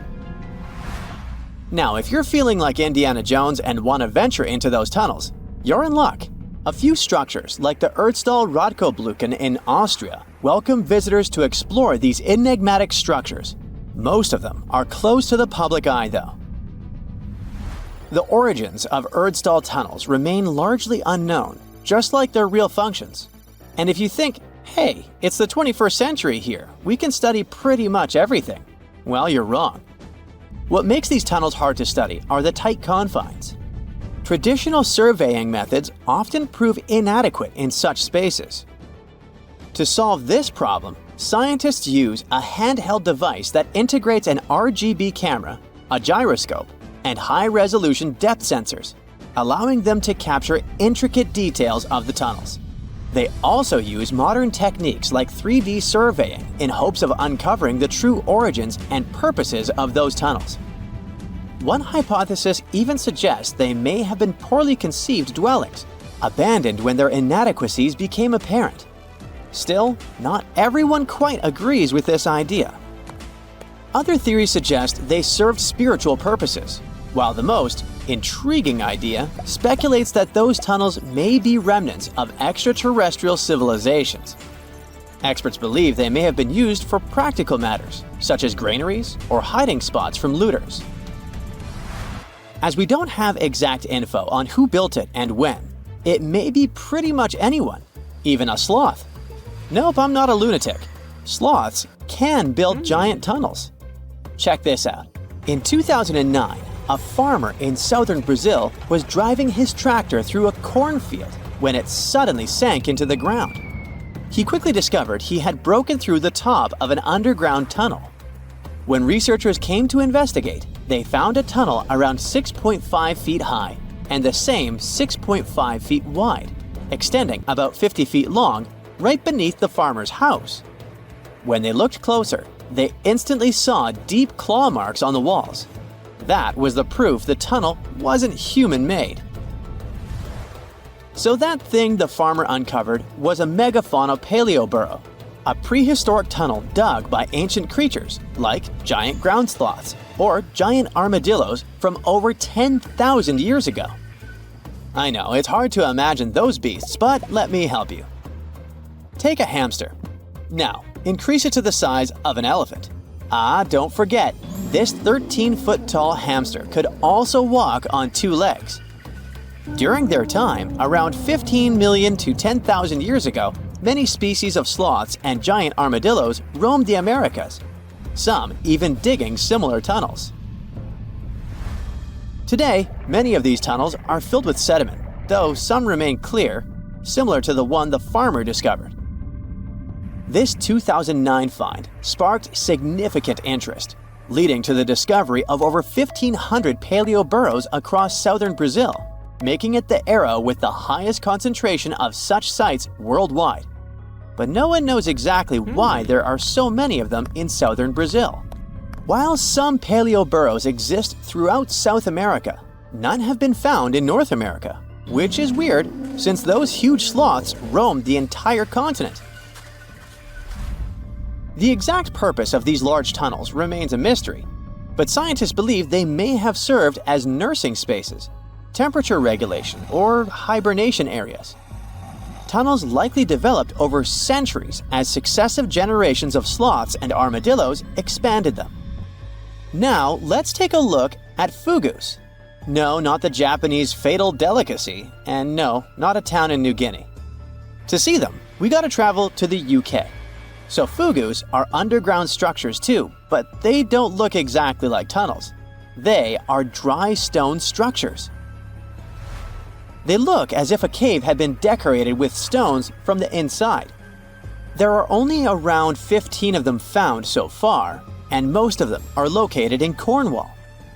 According to the estimates, those tunnels were built about 2,400 years ago, and they're still in pristine condition, which is truly fascinating.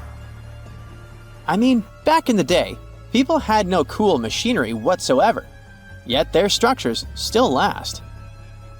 And if you dare to buy an apartment today, well, chances are you won't be too happy about the quality. Going back to our fugus, there's nothing extraordinary about their supposed purpose. They could be used for spiritual purposes, as a place to hide, or a food storage. The latest application, though, is a bit weird. I guess it's not a secret for anyone that England is famous for its excessive humidity. And if you want to store your food properly, you gotta avoid the humidity at all costs. Otherwise, say welcome to mold and fungi. But ancient people weren't dull-witted at all, or they wouldn't have survived, and you and I wouldn't be around now. So they might have adapted those fugus to store just some products, those that already had natural molds in them, assisting in the preservation of perishable food, like milk, butter, and cheese. But hey, those are just speculations. The true reason why they were built remains unknown. What makes fugus unique is that they are intentionally built tunnels, not just excavated mines like those in Wales. They were crafted by digging deep trenches, lining them with stone slabs, covering them with capstones, and then filling over them, all of which took significant time and effort. Still, no matter how hard those were to construct, cities around the globe are often built over intricate tunnel systems, each unique to its location. For instance, Paris is famous for its extensive underground quarries, which were abandoned years ago, but still pose a risk of collapse in certain areas above. London boasts one of the largest tunnel networks in the world, including many that were specifically created for military purposes. In New York City, there are rumors of secret tunnels, while Los Angeles has old tunnels from the Prohibition era used for speakeasies. Many other cities also have their share of enigmatic tunnels, and surprisingly, Florida is no exception. It happened in the year 2011 in Ybor City. Near a former post office, flooding uncovered something weird, a section of an unknown structure. Back then, people didn't pay much attention to that, so it took another 7 years to discover something truly fascinating. This historic neighborhood was founded in the 1880s, but it remained unknown until 2018 that it also has a hidden tunnel network. We only learned of it because of renovation work. The exact purpose, of course, is unknown, but most scientists are pretty sure that they serve to connect to early gaming spots and the port of Tampa. Figuring out how extensive the tunnel network is tricky. In 2018, a historic home in Seminole Heights revealed locked doors leading to tunnels from the 1920s. One local even said he traveled through a tunnel for 20 minutes. Rumors suggest some tunnels connect to the Hillsborough River and Ybor City. Research is ongoing, but no new info has emerged yet.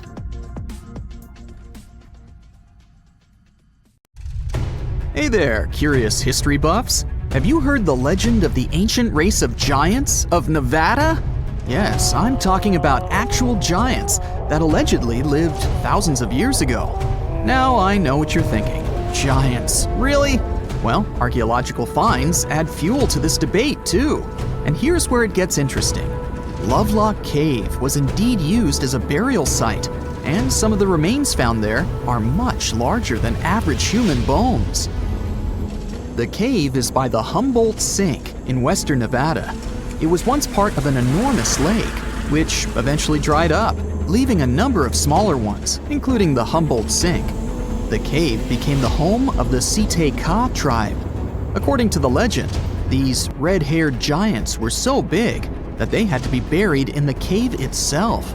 Indeed, later on, archaeologists discovered 8 to 10 foot tall skeletons. This legend started to unfold when a mining engineer named John T. Reed talked to the locals in 1886. Once Reed saw the cave, he knew he was onto something. The news spread soon, but the cave was attracting another type of attention too. The deposits of a fertilizer known as guano were discovered inside the cave. So a mining company began excavating the precious resource in 1911 and soon shipped more than 250 tons of the fertilizer to San Francisco. Unfortunately, some of the human remains and artifacts were neglected and lost in the mining process. This led to an official excavation in 1912 and 1924. After the top layer of guano had been mined, strange objects started to surface. Around the area, the earliest evidence of human habitation dates back about 4,000 years. The Lovelock culture lasted for some 3,000 years, and they left us with 10,000 stunning artifacts. The pits in the cave were like a series of time capsules hidden at different depths. Archaeologists determined the age of each pit by its depth. It turns out that many different groups used the cave for storage over a really long time, and the things they stored there give us a really cool glimpse into their cultures. It's like a giant ancient storage unit full of hidden treasures. What have the researchers found besides the giant bones, you might ask? Some other bodies were mummified using a method similar to the one applied by ancient Egyptians. These remains also had something in common with the bodies discovered as far south as Lake Titicaca. Both mummies had some red hair. Yet, there are scientists who believe this reddish hue is the result of the interaction with the environment in which the bodies stayed. So, while the story of the red-haired giants may be a wild and intriguing tale, not everyone is convinced. Some experts believe that the bones found in Lovelock Cave are simply the remains of prehistoric animals, like mammoths or sloths. But others insist that there's something more to the story. Other relics, such as finely crafted baskets and exquisite duck decoys made from tule fibers, were also found there. In any case, this cave is worth the attention it gets. By the way, you can still visit this cave today and see the pits of different depths with your own eyes. But let me tell you one thing, it's in a hot, dry, and isolated place. Archaeologists have made another discovery that seems to be straight out of a legend. They think they found the palace of the one and only Odysseus, who was the legendary Greek king of Ithaca and the hero of Homer's epic poem. Move over, Indiana Jones. We've got some real-life adventure happening here from around 1300 BCE. Apparently, this is the only palace mentioned in Homer's epic poems that hasn't been found. The excavations have been made on the Ionian Islands, and the view from the ruins found on the island of Ithaca are exactly as described in the Odyssey, says the professor who led the excavation team. Known to the ancient Romans as Ulysses, the Greek hero took 10 years to return home to Ithaca after the fall of Troy. For many years, Homer's other epic, called the Iliad, which tells the story of the protracted siege of Troy by the Greeks, was regarded as a myth too. But then, in the 1870s, Troy was rediscovered in modern-day Turkey's Çanakkale city. So, if they found Troy, who's to say they couldn't find Odysseus' home? The researchers were following Homer's words as a roadmap. The excavation site has a building complex with 2 levels. It has important finds, such as storerooms and workshops, a complicated drainage system, and fragments of pottery. It also has a well from the 8th century BCE, which is around the time when Odysseus is believed to have been the king. Yet, not everyone is convinced that the team has actually discovered the home of Odysseus.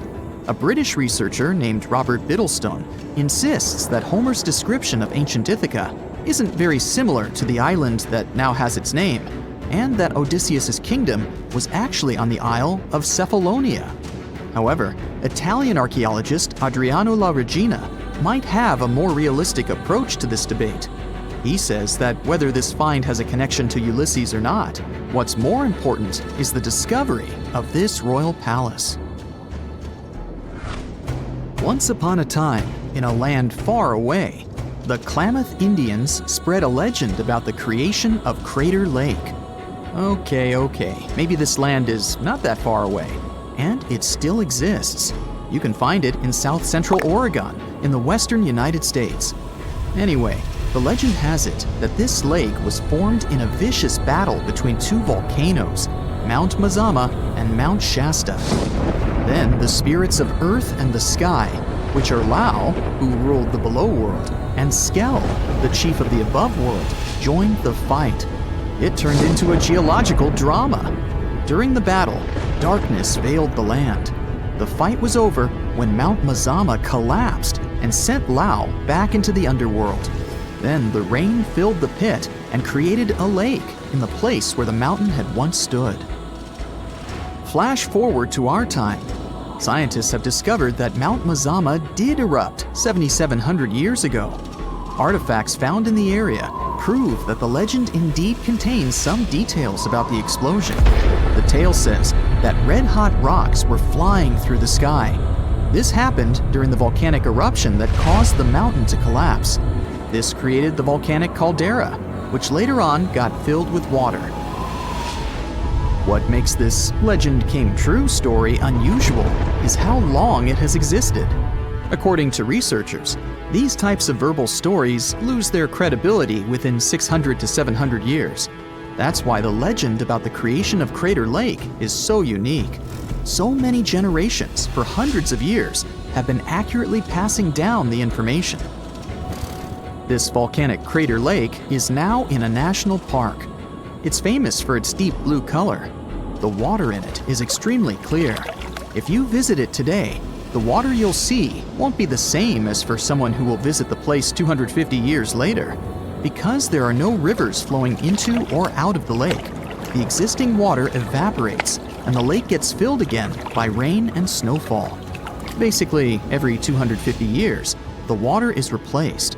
Plus, this lake is almost 2,000 feet deep, which makes it the deepest lake in the United States. Swimming is okay in the lake, but there's only one legal and safe trail to get to the shore. There are other activities, such as fishing and boat tours. Shared human experiences, such as birth, marriage, and aging, may explain why certain tales are shared globally. Similar struggles and obstacles faced by humans around the world generate similar themes in traditional stories about love, parenting, and mortality. So, do you have legends or tales you've heard of from your grandparents? Who knows? Maybe your ancestors too witnessed a cool historical event. Strange and amazing items are discovered often, but figuring out what our ancestors were up to is pretty tough. Especially when all you have are just some rusty cups and cave drawings. It's no surprise that even the experts in lab coats sometimes make mistakes. But it's not just about dusty plates and huge stones. Sometimes there's even humans with large heads.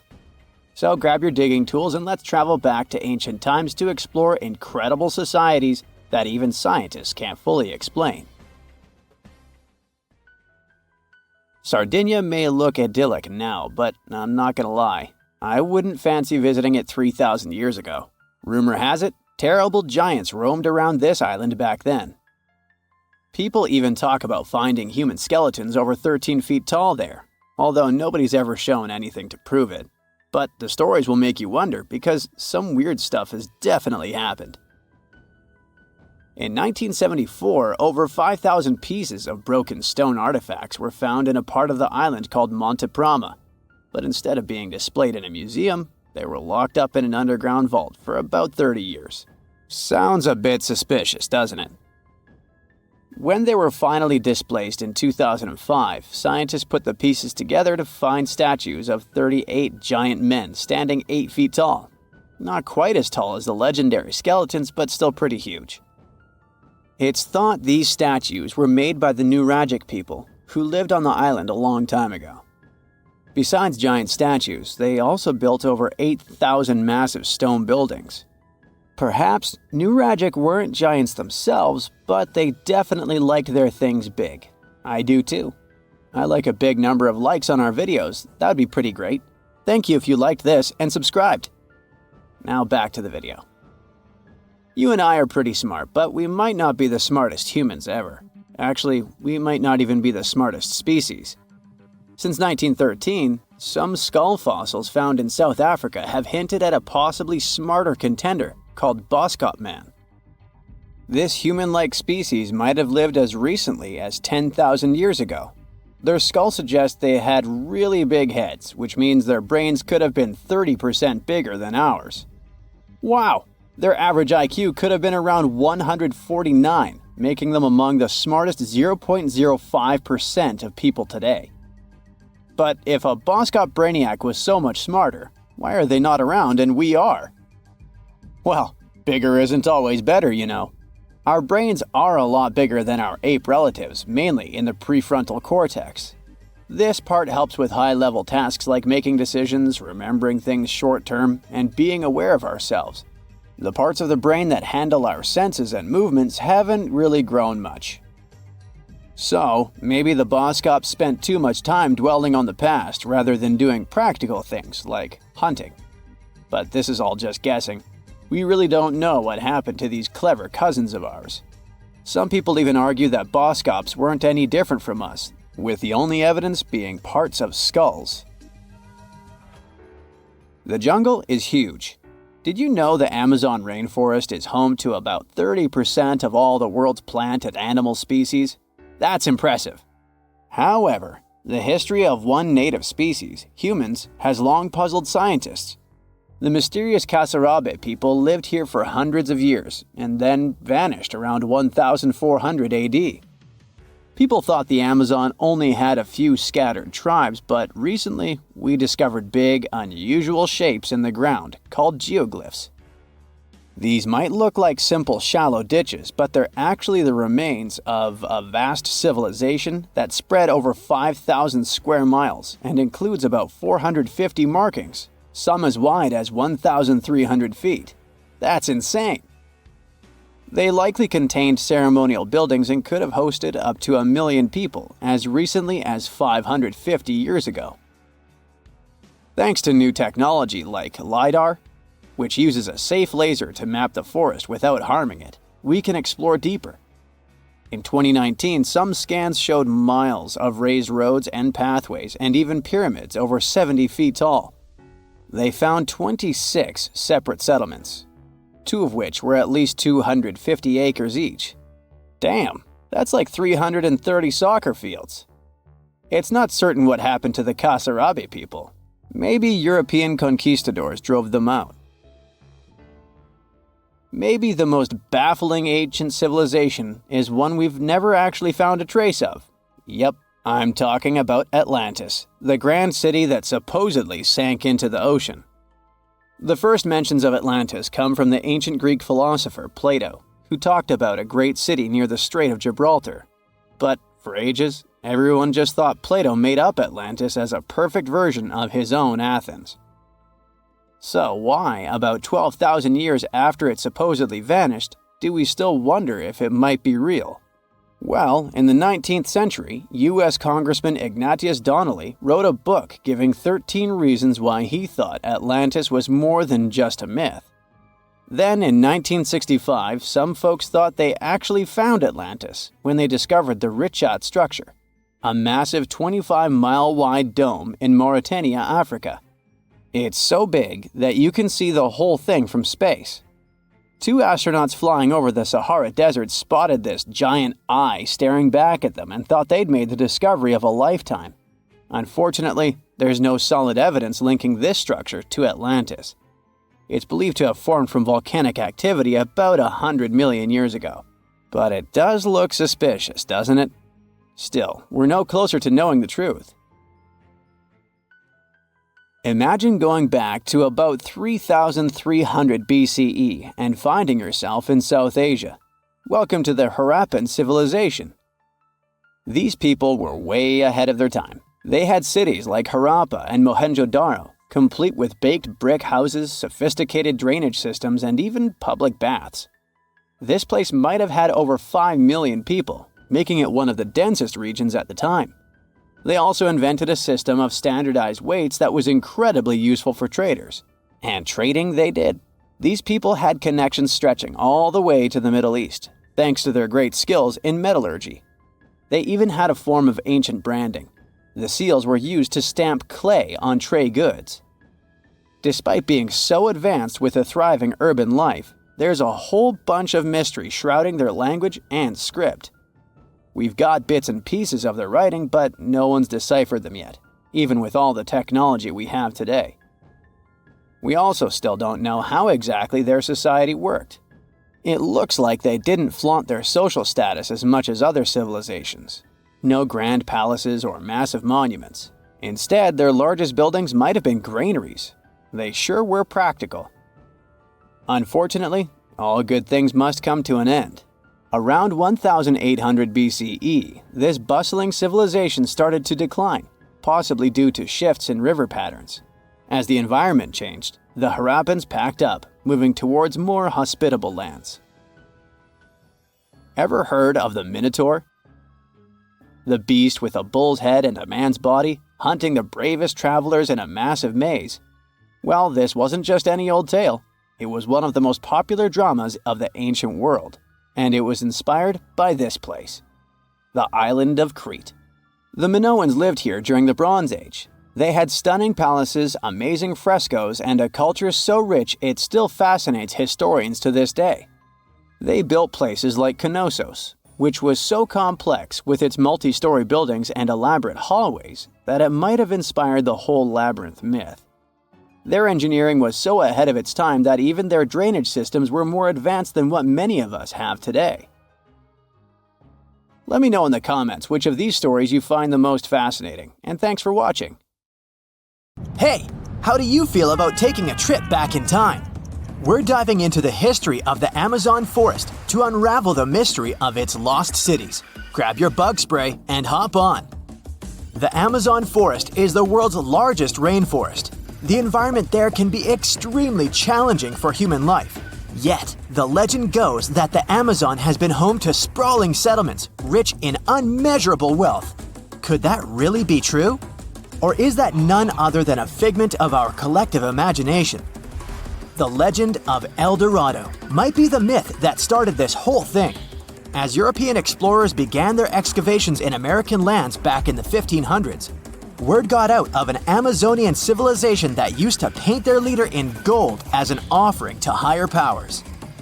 The legend of El Hombre Dorado, aka the Golden Man, began to quickly spread around Europe. Explorers got excited at the possibility of finding an infinite amount of gold somewhere deep within the Latin American jungle. And as you can imagine, expeditions to the continent began to multiply with each passing year. It didn't take long before explorers found this civilization.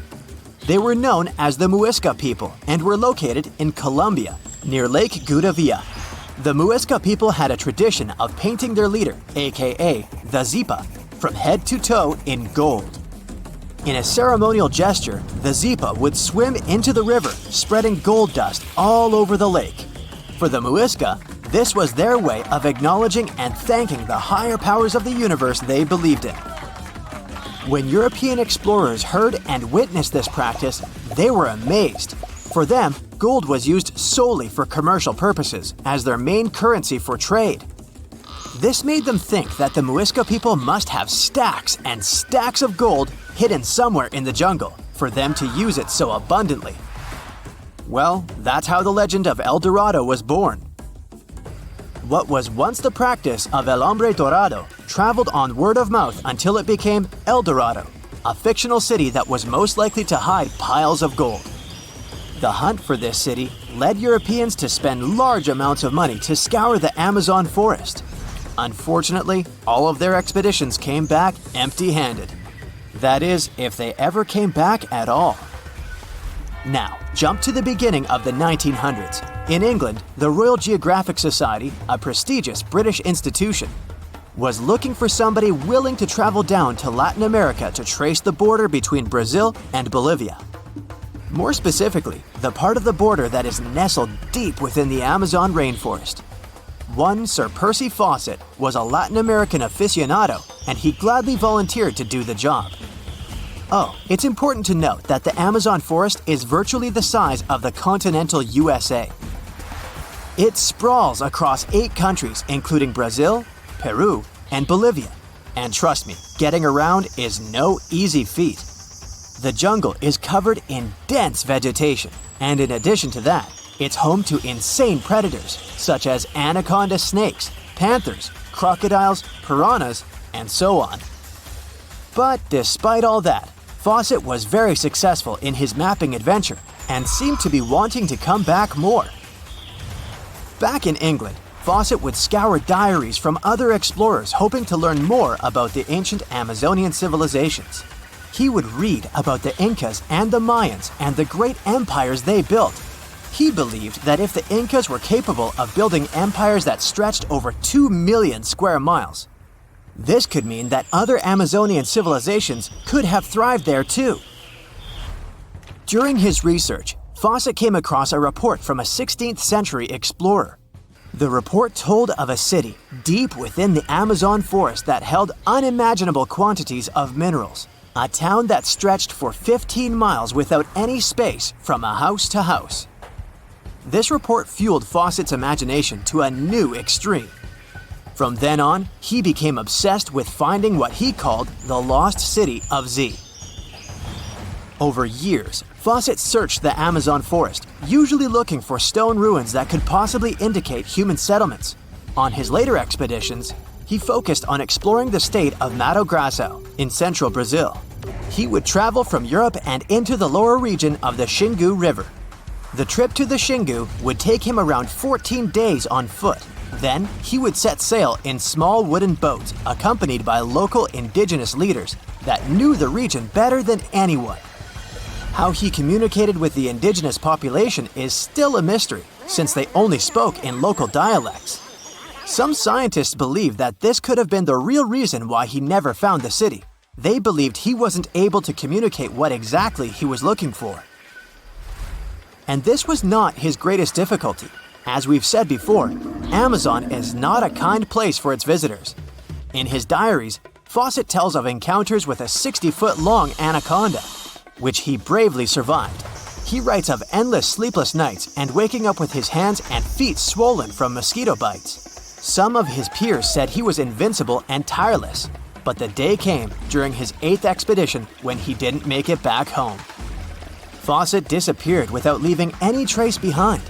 Some even suspect that he was close to reaching his lifelong goal. On the day of his disappearance, he sent an optimistic letter to his wife saying there was nothing to fear, and that he was setting out on a certain final search. Fawcett's failed attempt to find ruins seemed to support what had become a consensus among experts at the time, that this rainforest was too inhospitable to support large, complex societies, let alone cities. Experts were convinced that the Amazon's lost cities were nothing more than fiction. That is, until the 1960s, when modern research began to find evidence that suggested otherwise. Scientists discovered patches of extremely fertile soil.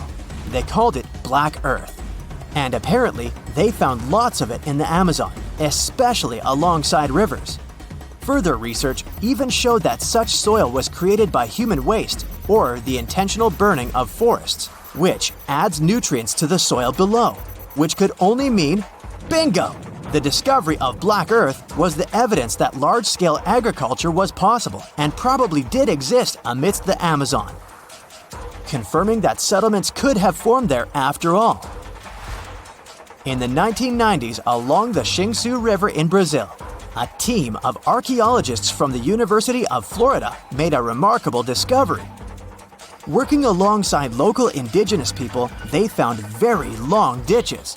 After mapping them, they realized that these ditches were a sign of a big settlement. They were remnants of carefully designed walls centered around a plaza. Some were roads that led to more settlements. In fact, just this part of the Amazon, about the size of New Jersey, was once a network of dozens of settlements that experts believe could have been home to at least 50,000 people between 1250 and 1650 CE. Other discoveries were possible thanks to LiDAR imaging, a type of technology that allows researchers to take satellite pictures of the forest's ground without having to step inside of it. A network of trenches in Acre, Brazil, dates back to 200 to 1200 CE. These suggest settlements that could have supported 60,000 people. Other images from near the Xingu River suggest cities that could have housed about 50 million people. These were the lost cities of the Amazon. Believe it or not, these images suggest that Fawcett was very close to a major discovery. He was looking for the ruins in the right place, but he was looking for the wrong thing. Unlike cities such as Cusco, which used stone as their primary material, Amazonian settlements used wood and earth to build their cities. These materials are highly deteriorating and probably decomposed over time. Finding them required a bit more technology than what Fawcett had available at his time. This hidden village is called Aogashima. It's located right in the middle of a volcanic crater. You can find it to the south of Japan, in northernmost Micronesia. The story goes that a volcano erupted in the Philippine Sea in the 1780s, causing a lot of harm to a nearby community. Half of the population managed to escape the massive eruption and came back years later to rebuild their village. At the moment, about 160 people are living there peacefully, even though the volcano is still considered to be active. Huacachina in Peru lies in one of the driest climates in the world, and still, it's a beautiful town, surrounded by lush palm trees. It also has a lagoon, which is said to have special healing properties. The settlement has a little over 90 residents that manage small businesses. Most of them use sand as their primary resource. Some offer sandboarding services or even provide luxury dinners in the desert. For over 500 years, a small group of people has been living on a cliffside of a peak called the Green Mountain. It's one of the most remote places in Oman and in the whole world. The only way to reach the settlement is on foot, by mule, or by all-terrain vehicle. It's called Al Sogara, and you need to hike around 20 minutes up a steep stone staircase to get there. The village appeared back when the locals chiseled their houses into the mountain stone to protect themselves from storms and the cold. 5 families of the Al-Sharaki tribe still call this place home, about 25 people in total. A lot of other villages like this one can be found in the region, but Al Sogara is special because it's the only one that is still inhabited. Up until 14 years ago, there wasn't even electricity or telephone lines here. The nearest road you could drive on was 9 miles away. Since there were no schools, People had to learn how to read and write at home from their elders. To this day, the villagers continue their traditional practice of building their homes by carving them directly into the mountain rock. One of the most beautiful Greek gems is Monemvasia, a castle town located in southeastern Peloponnese. It was designed to be invisible from the mainland for added protection. You can only see it from the sea, and to reach it, you need to follow a narrow pathway that connects it to the mainland. That's actually how its name came into being. It translates to a single passage. Monemvasia was built in the Middle Ages, exclusively carved in the mountain rock. These days, a lot of old mansions have been turned into guest houses and boutique hotels. Not only is the architecture amazing and beautifully preserved, but it's also surrounded by crystal clear waters. A town with no roads? Pack your bags for Giethoorn in the Netherlands, if you don't mind traveling by boat. The town is very peaceful, probably because everyone here travels by canals. Even the mail gets delivered by water. Since there's no car traffic and people rarely move around, the town is really quiet. So quiet that the loudest sound one can hear is the quacking of a duck every now and then. It initially started as a movie set, but Hobbiton in New Zealand still exists, even after the filming of The Lord of the Rings and The Hobbit was finished. Tours to the charming set town are now available. There are 44 Hobbit holes in total, though only a few of them are actually open to the public. The isolated cliffside village of Gasadalar in the Faroe Islands has a population of only 11 people. It's mostly known for its scenic waterfall, which falls directly into the Atlantic Ocean. You could only reach it on foot, hiking through the mountains not so long ago. However, a tunnel has been constructed recently, making the place easily accessible by car. The 1980s musical Popeye had a custom set built on Malta. It wasn't taken down after the filming had been finished, and Popeye Village is now home to groups of beautifully colored wooden buildings and a company of actors. There's a lot of fun stuff to do there, like watch theater shows, go on boat rides, visit museums, or simply explore the creative village. The oldest and most photographed village in Austria is called Hallstatt. It's a hidden European gem with beautifully preserved old buildings and a subterranean salt lake. It's also home to a museum with artifacts as old as 7,000 years and the world's oldest salt mine. Fort Bortange in the Netherlands is a small establishment shaped like a star. Creative parts aside, it was built this way for defensive purposes. It gave the guards of the fort a strategic advantage because they had a perfect 360-degree view. These days, the construction is perfectly preserved, including its old buildings, cobblestone streets, wooden windmills, and sophisticated bridges. In Morocco, there's a traditional earthen village made entirely from clay bricks. You can find it in a valley close to the Atlas Mountains, 32 miles from the capital of Morocco. Merchants who followed the trans-Saharan trade route went through this town, carrying spices and gold. As the trade route became less and less popular, many of these fortresses were abandoned and are now preserved relics. It's one of the best places for skiing in the world, but it's still hidden from the public. No wonder the locals call it the secret side of the valley. Located in Austria, the tiny village of Varth has only a couple hundred inhabitants. Not only is it the snowiest village on Earth, but it also has access to one of the biggest ski slopes in the world. Its popularity increased a bit in 2013 when the construction of a high-speed road was completed nearby. Virano in Italy is one of the most colorful islands in the world. Because of its vibrant colors, it almost looks tropical. It features emerald green waters, beautiful houses, and a 17th century bell tower. Its lace-making tradition brought Leonardo da Vinci to the island back in the 1400s. He bought a piece of cloth there and later used it for the design of the famous Dome of Milan. If you have a UK passport, you must be familiar with the beautiful small town of Bibury. as its scenery is featured in your ID. It's surely one of the most charming towns in Europe, as it's made up of stone buildings standing on the River Colne. The image in the UK passports is that of Arlington Row, a line of weavers' cottages that date back to the 14th century. The town of Coober Pedy in Australia is partially underground. It all began back in 1915, when opal deposits were found in the area. To this day, the town is still the biggest opal mine in the world.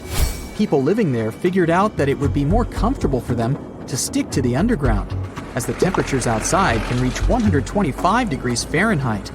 So, the settlement now has underground stores and galleries. Coober Pedy is also home to the world's first 4-star underground hotel.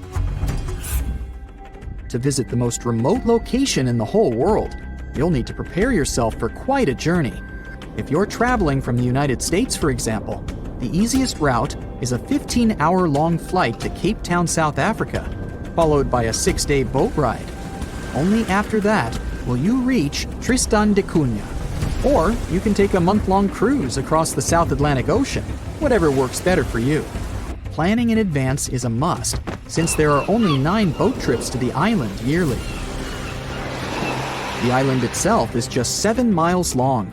Sitting right in the middle of the South Atlantic Ocean, it covers a mere 37.8 square miles. The 300 residents are all farmers. They have the internet, but it's really slow. As for a phone network or a local newspaper, neither is available. The inhabitants of the island speak a dialect of English that is used by the smallest number of people in the world. In November 1922, a boy walked through the desert mountains of Egypt and discovered some ancient steps carved into the rock. Subsequently, this find became one of the world's largest and most significant archaeological discoveries. This step was part of Tutankhamun's untouched tomb. Archaeologists found about 5,000 ancient objects, including jewelry, fabrics, painted vases, and funeral masks. You've probably seen one of them. It has become one of the most recognizable attributes of ancient Egypt. More than 100 years have passed since then, and now humanity has finally become close to another large-scale discovery, the tomb of Cleopatra. This queen was the last active ruler of the Ptolemaic Kingdom of Egypt, who sat on the throne from 51 to 30 BCE. There are many ancient records about Cleopatra, her reign, and her unusual personality, but until now, no one has discovered the secrets about her passing away in the burial place. So, one archaeologist, Dr. Kathleen Martinez, has been studying ancient records and temples around Alexandria for decades, and concluded that the tomb of the queen should be located under the ancient city of Taposiris Magna, founded in 280 BCE. It was a big city on the northern coast of Egypt, where tens of thousands of people were engaged in trade and industry, and it seems that Dr. Martinez's guesses turned out to be correct.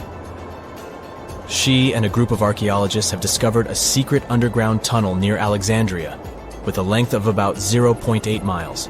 It was cut into the rock under Taposiris Magna's temple. During further excavations, they found many things that indicate Cleopatra's tomb lies in the tunnel's depths. It's also possible that she is buried there together with the Roman commander, Mark Antony. According to ancient records, Cleopatra and Mark Antony loved each other and together opposed the Roman Senate, which declared Antony a traitor.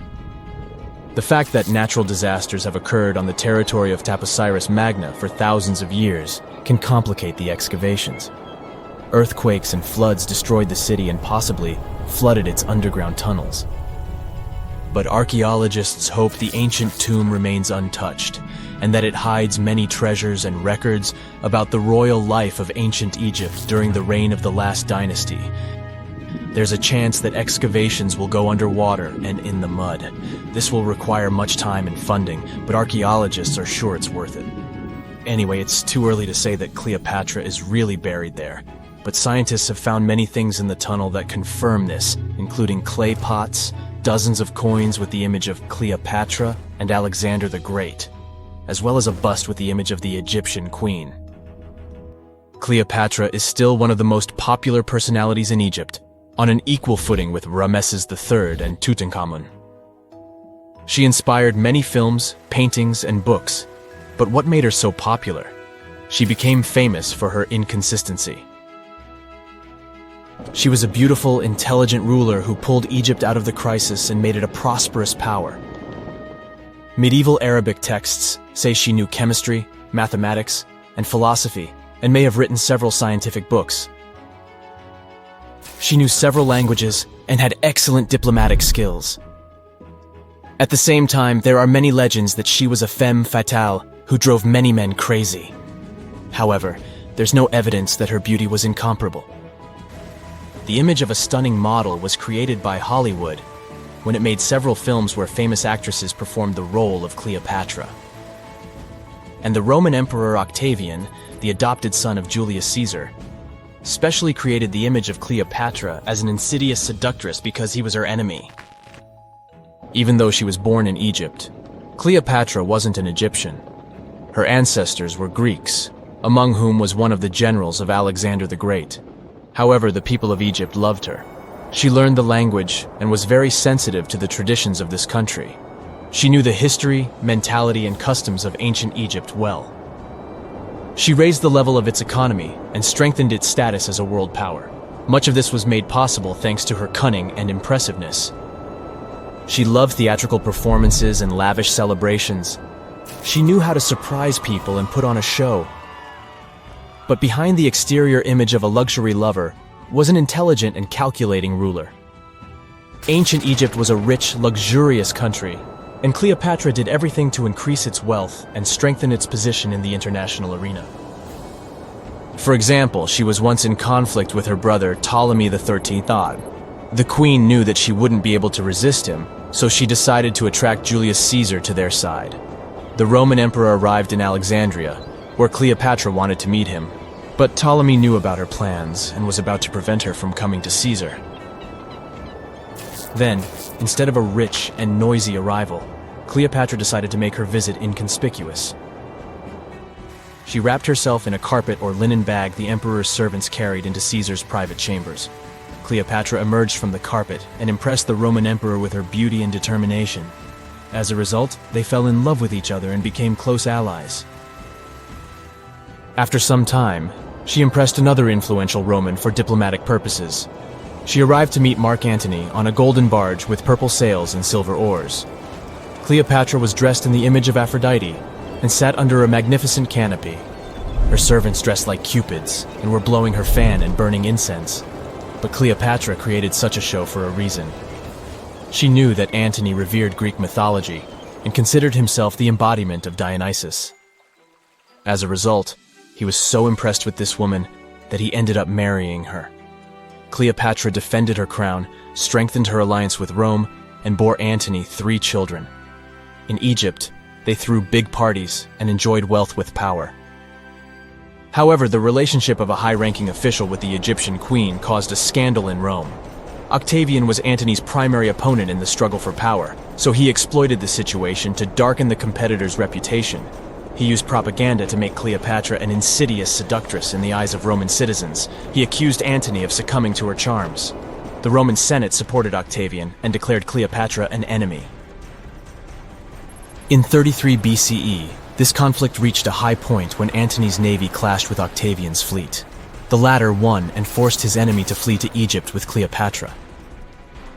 According to some records, they took refuge near Alexandria. Pursued by the Romans, they hid in one of Cleopatra's palaces and met their end. Some legends say that Cleopatra was an expert in poisons. She provoked a venomous snake, a viper or an Egyptian cobra, to bite her. Also, according to another legend, she pricked herself with a poisonous needle. There's a theory that Cleopatra always carried an ampule with poison inside her hairbrush. And when she was cornered, she soaked the needle with this poison and pricked herself. None of this can be said for sure. Scientists are still trying to find out the truth. Perhaps when they reach Cleopatra's tomb, the world will get more answers about her tragic fate. She is considered the last ruler of Egypt. After her passing, Octavian plundered her palaces and temples and returned to Rome, where he became the main emperor. He successfully ruled the country and expanded its borders. His reign ended when he turned 75. World history would have looked different if Cleopatra and Mark Antony hadn't lost that naval battle. By the way, did you know that more time has passed between Cleopatra's reign and Neil Armstrong's flight to the moon than between the reign of the Egyptian queen and the construction of the Great Pyramid of Giza? Armstrong took a step on the Earth satellite in 1969, 38 years after the birth of Cleopatra. And the construction of the pyramid took place in 2560 BCE. Imagine how long the history of ancient Egypt is. Cleopatra is closer to us in time than to the pyramids. The South Pole is more than penguins and endless snow. There's a hidden ghost world within it. Look, it's right here on the globe. Don't confuse Antarctica with the Arctic, which is at the top of our maps. Much smaller in size, and let's face it, way less mysterious. The ice sheet covering Antarctica is about 1 to 3 miles thick, which is up to 16 Eiffel Towers stacked on each other. This massive blanket hides the true features and contours of Antarctica's land. We still don't know much about this mysterious continent, and it is ice and snow that are to blame. We still don't even know the true shape and size of this continent. Mapping Antarctica without some huge shovels is an incredibly hard task. But satellites learned to penetrate the ice with their cameras. And now we know there's actually an enormous, dramatic ancient landscape beneath the snow. The ghost of the past. About 90 million years ago, Antarctica was a much warmer place. It was actually a lush rainforest with tons of plants and probably teeming with life. It even had rivers flowing through it. Then the ice came. This happened about 34 million years ago, during the transition from the Eocene to the Oligocene, when our planet cooled significantly. It was the beginning of one of our several ice ages. The land remained, but now was hidden under ice and snow that got thicker and thicker. To a regular eye, Antarctica turned into a white desert, vast, flat, and featureless. Time went on. This massive ice sheet moved around, smoothing and shifting the ground beneath it. Over the millions of years, it changed what the land looked like. Now, if we looked under the ice, it wouldn't hold any signs of the original South Pole, except for one place. In areas where the ice is especially thick and doesn't move much, like in East Antarctica, it has actually worked the other way around. It became like a super thick blanket that protects the land. Normally, things like wind or rain slowly wear away the ground over time, changing its shape. But since we have this protective ice blanket, it prevents these natural processes from reaching the stuff underneath. So, the ground stayed almost the same for millions of years, like it's been frozen in time. This special area near the Aurora and Schmidt subglacial basins has become the ghost of Antarctica's landscape. This place was barely touched even since it was first covered in snow 34 million years ago. This is a historical footprint, a place that can tell us what Antarctica's ground looked like before it became a freezing nightmare. As scientists peered under East Antarctica, they saw an amazing ghost. The traces of the rivers that were flowing there millions of years ago, various valleys, and some weird little islands, as well as 3 big chunks of land shaped like the letter U. Hey, what's that all about? You see, the continents on our planet are moving constantly, sliding along the red-hot lava mantle like cereal on milk. Over history, they came together and broke apart several times. Hundreds of millions of years ago, several continents were a part of one enormous Gondwana. Antarctica was one of them. It used to be one huge landmass. But when Gondwana broke apart, the poor continent got stretched by tectonic forces.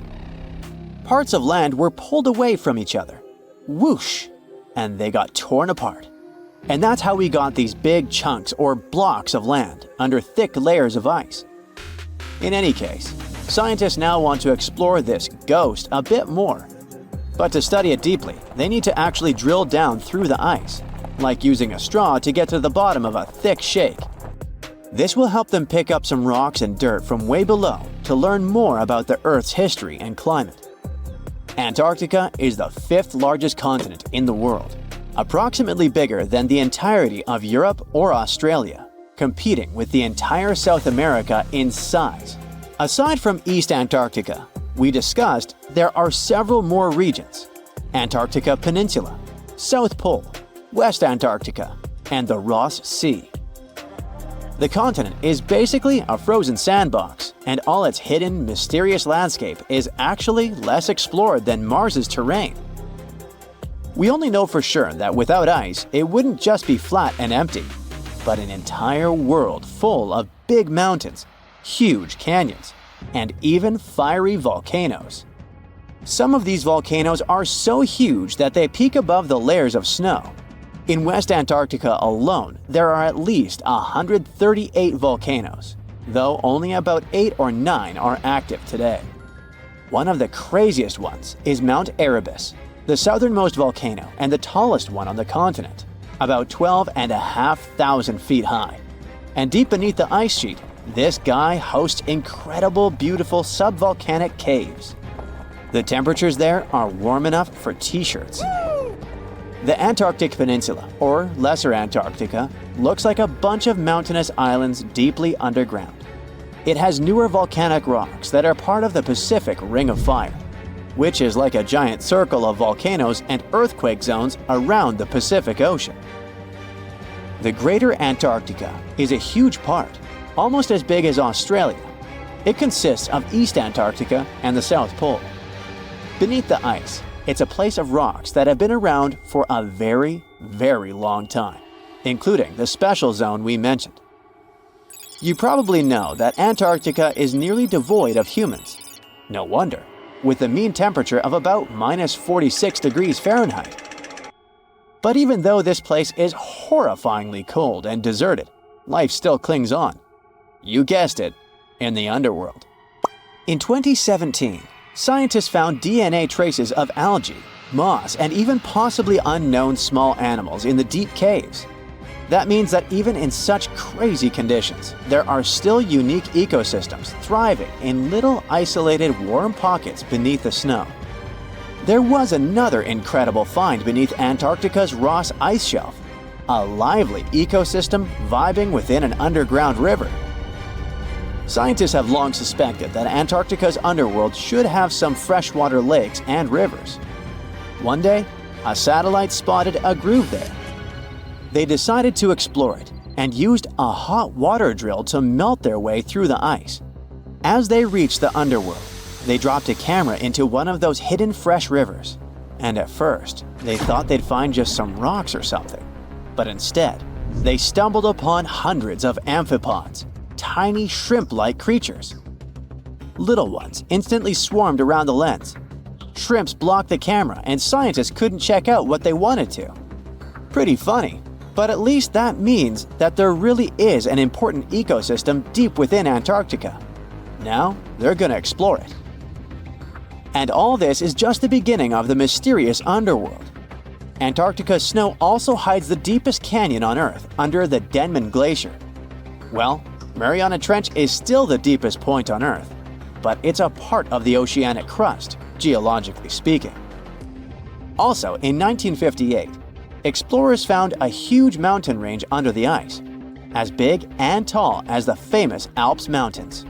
The range stretched for about 745 miles with peaks as high as 1.7 miles. And all this magnificence is buried under tons of ice. Who knows what else we might find there? Antarctica holds about 60% of our entire planet's fresh water, which means it would be pretty bad if it melted.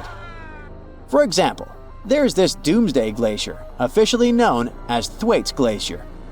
It's a huge ice formation, about the size of Florida, and it's melting right now. Every year, the sea levels rise by 4% because of it. If this guy melts away completely, the sea levels all around the world will increase by 2 feet, which might not sound like a lot, but it would be catastrophic for coastal areas. Luckily, researchers have found that even if its ice shelf were to collapse in the next 50 years, the glacier itself wouldn't retreat as quickly as they feared. It's still losing ice rapidly, but it would be quite a slow process. Recently, scientists made an astonishing discovery that might solve Stonehenge's mystery. They found something hidden deep within the DNA of Stonehenge's sarsen rocks, the huge monolithic ones, and it might reveal why our Neolithic ancestors designed and built this thing in the first place. Over the years, scientists have been scratching their heads trying to figure out where the huge sarsen rocks came from. For years, they believed they came from a quarry just 15 miles away from the site, known as Marlborough Downs. At this site, they found similar minerals to the ones that make up the sarsen rocks, but it turned out there was more to this story than they thought. The understanding of how Stonehenge was built is always changing. Scientists need to really travel back in time to uncover its mysteries. Where did the rocks come from? How were they carried? Why was the site built? You see, the Stonehenge site, located at Salisbury Plain in England, is made up of two main types of stone. There are the super heavy sarsens and the lighter and smaller bluestones. The sarsens each weigh about 25 tons. That's as much as 3 African elephants stacked together. The heaviest sarsen stone, called the heel stone, weighs 30 tons all by itself. Together, the sarsens make that iconic outer ring circle. Inside that circle, that's where you'll find the bluestones. The naming might seem a bit misleading since they're not really blue. They have a bluish tinge to them when they are freshly broken, hence the name. These smaller rocks probably came from the Preseli Hills in southwest Wales, which is about 150 miles away from Stonehenge. They're a bit lighter than the sarsens, but still pretty heavy. The altar stone, which is classified as a bluestone, is the heaviest one, weighing around 6 tons. Its original location still isn't known for sure. To figure out where a rock came from, scientists first have to study their composition. This is like checking the rock's DNA. Then they cross-reference the structure of the rock with minerals in the soil to see if it's a match. Most of the sarsens we see around southern England are actually made of a type of sandstone known as silcrete. Think of silcrete as sand that's been hardened by underground water processes over millions of years. This process mostly happened during a period called the Paleogene, about 65 to 23 million years ago. These sarsen rocks didn't form in one big slab, but in patches, like nature leaving little rock gardens all over the place. Scientists reason the sarsens spread out randomly, forming in isolated pockets. Over time, many were buried under layers of clay and chalk, which helped preserve them. When ancient builders were on the lookout for materials, these sarsens must have looked perfect for something impressive like Stonehenge. Actually, sarsens have been used in everything, from Roman villas to medieval churches, and even in things like road curbs and old field walls. One could say these rocks were the it material for ancient builders, and continue to be popular even into more modern times. This fact made scientists start wondering that maybe not all sarsen stones that were used to build Stonehenge came from the same place. They've identified sarsen sites all over the UK, in places such as Oxfordshire and Kent. After hundreds of years of studying the sarsens, geologists finally had the right type of technology to determine the origin of the stones. Now, I wish I could tell you that it was some undisclosed location very far away from the site. But, as it turned out, the sarsens were originally from Westwoods, the forest near Stonehenge. A new factor came into play when excavations uncovered empty stone holes, showing that at least 6 bluestone pillars were removed from a Preseli Hills site called Wan Main in prehistory. They had a stone circle over there, and it's believed that some of Stonehenge's rocks were recycled rocks from this more ancient circle. If this is true, it might be that Stonehenge is part of a much larger landscape of ancient sites. If this is the case, then Stonehenge is just the cherry on top of a much larger scale project. Think of it as the sacred centerpiece of an entire landscape of monuments, mounds, stone circles, and things. This is why scientists want to find out where the rocks came from so badly. It could lead to why and how Stonehenge was built. Now, Stonehenge didn't just pop up overnight. It was built in several stages over hundreds of years.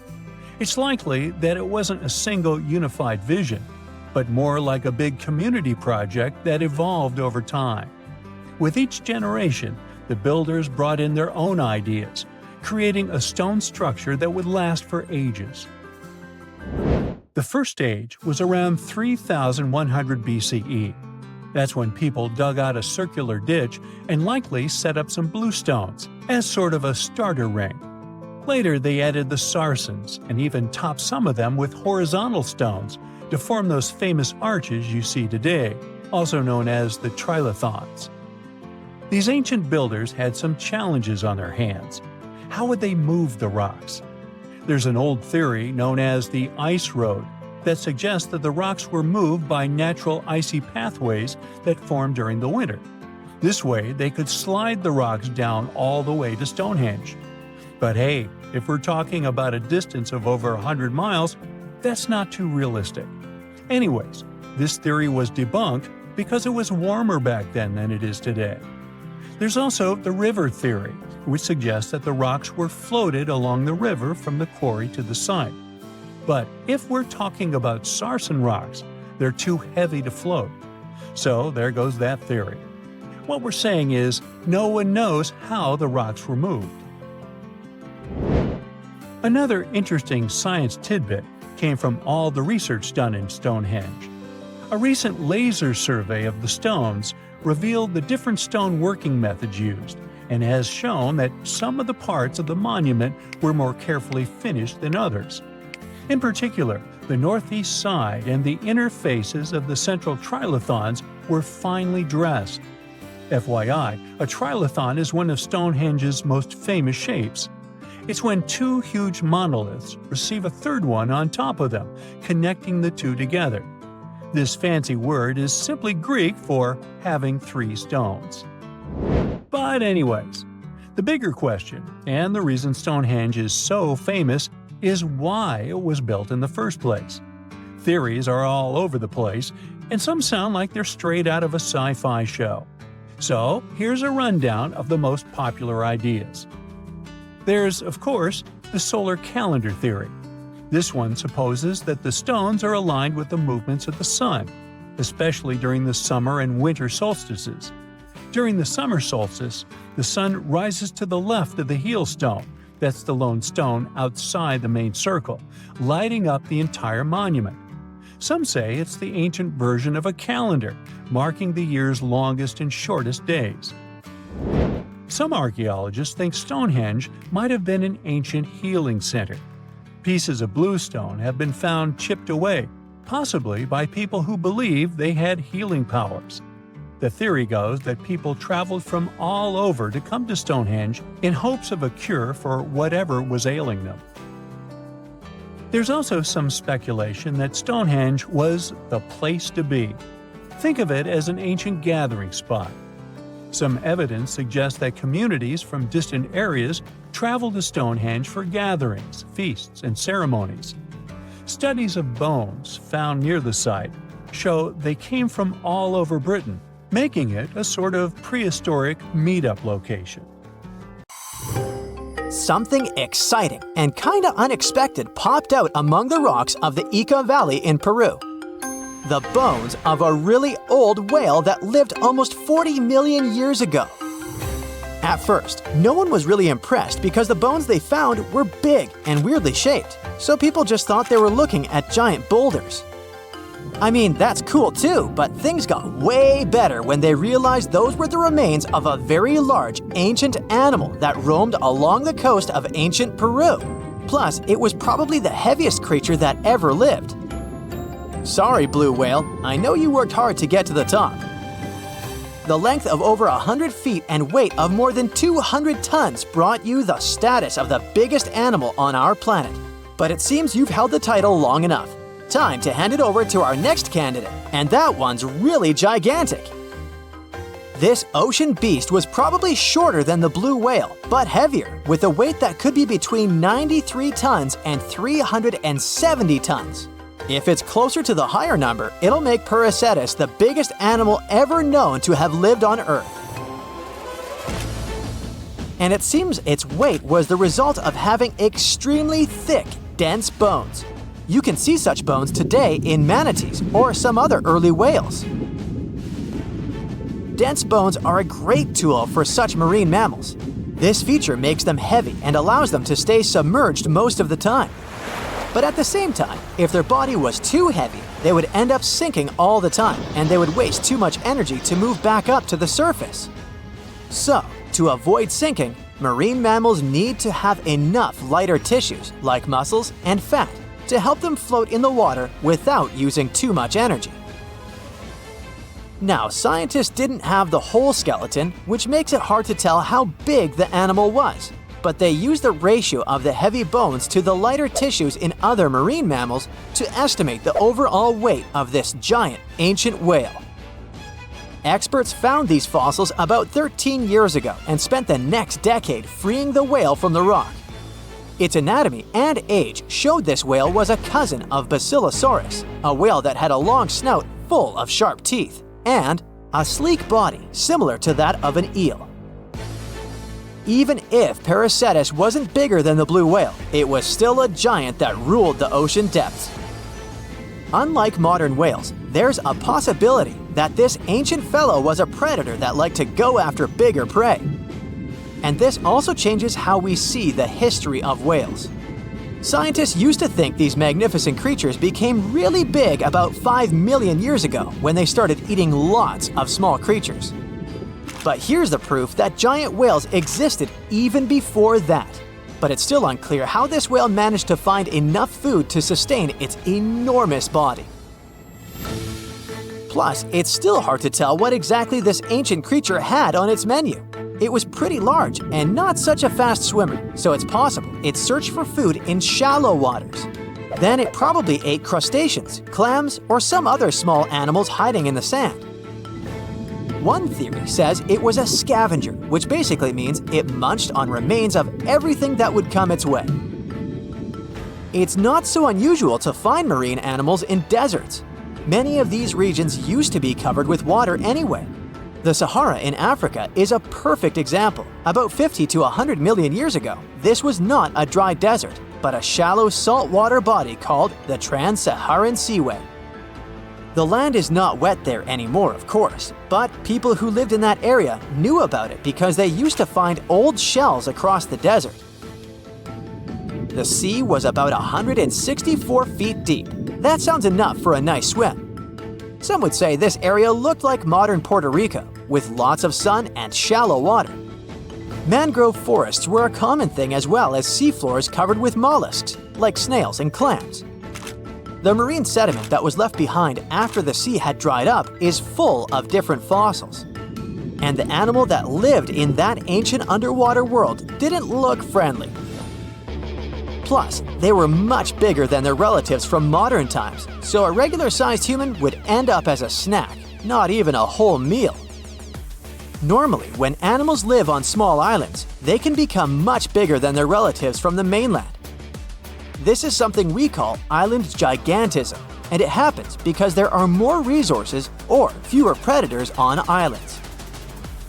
Maybe the same thing happened in the Trans-Saharan Seaway. Even though it wasn't an actual island, the water moved in and out, which created little pockets of water. And specific conditions in these pockets might have helped animals grow bigger.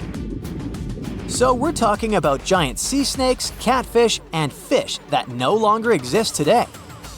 One had incredibly strong jaws, and the animal used them to eat hard things and even crush shells. Their teeth showed they were fierce predators other animals had every reason to be afraid of. They went through some changes when it came to diet, similar to some types of piranhas. And the competition to get to the top of the food chain wasn't a joke. Not when there were also such large predators as sharks, crocodiles, and ancient relatives of elephants. Sahara went through different phases. If you could use a time machine and take a peek at Earth's largest hot desert as it was about 6,000 years ago, you wouldn't have to struggle with sand and heat. you'd have a nice walk through a green and pretty lush place. In the past, people who lived in that area didn't leave drawings on cave walls that showed camels, sand dunes, and scorpions. All those things you'd see in today's Sahara. Instead, they drew crocodiles.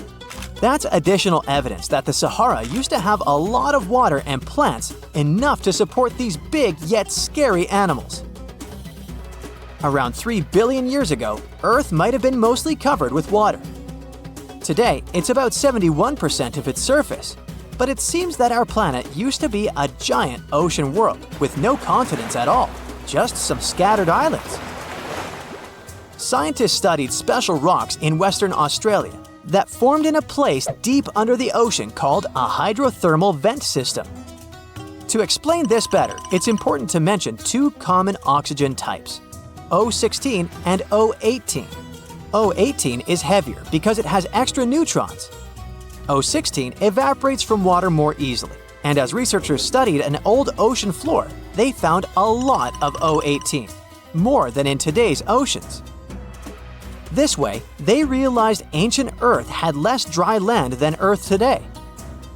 Australia is a good spot to conduct these studies because a long time ago, it also used to be a beautiful place with large animals and lush rainforests. But as time went by, the land became drier and Australia had more deserts formed, such as the Great Victoria Desert. Rainforest remained only on the edges of the continent. What happens with deserts across the globe is called desertification.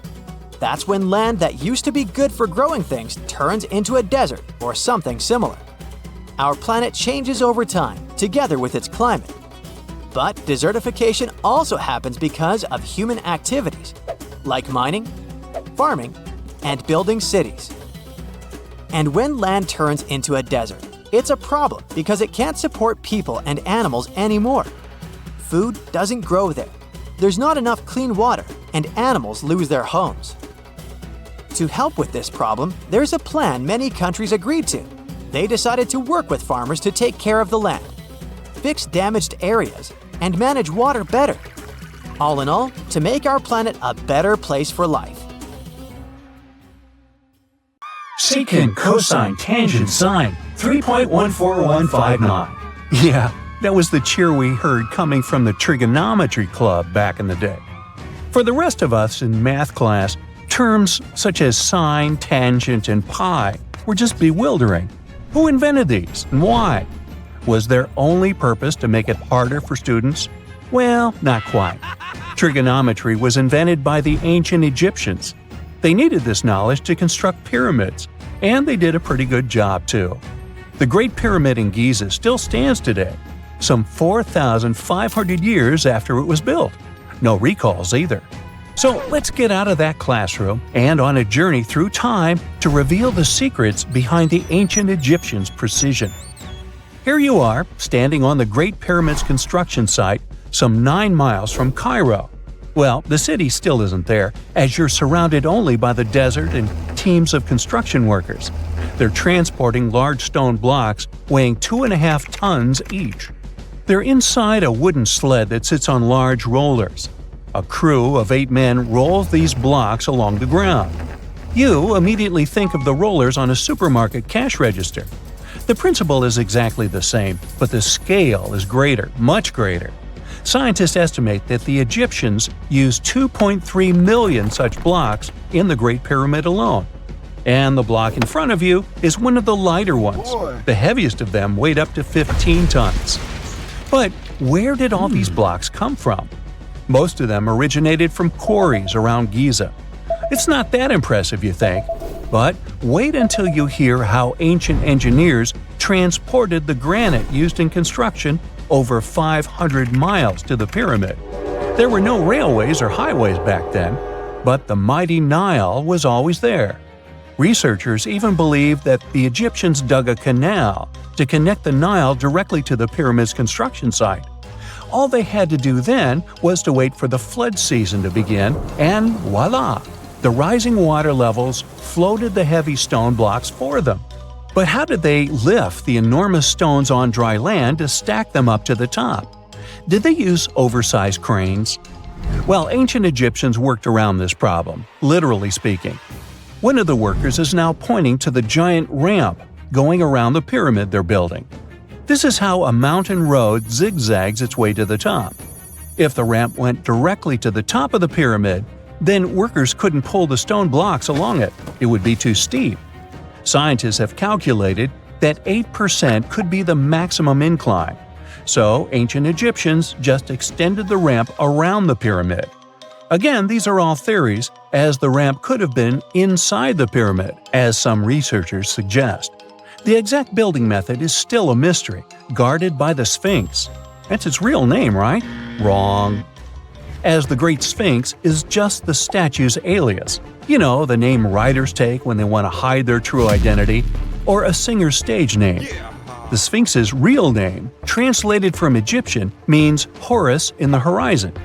That was the name for the Egyptian deity of the sky. The trail of mystery doesn't end there. As a man walks past you with a bucket of paint, he's going to add a touch of color to the Great Sphinx. Researchers found specks of this red color next to its ear. That was some strong paint, as it survived for thousands of years. You are now standing straight in front of the Sphinx. You look up. It's very tall, right? 66 feet to be precise. Now resist the urge to take a selfie. You can do it. Now you notice something else. It looks like the Sphinx is in the center of a giant triangle in the back. That's one side of the Great Pyramid. And no, your eyes are not playing tricks on you. The Sphinx really does sit in the center of the pyramid's lateral face. Here's where math comes in handy.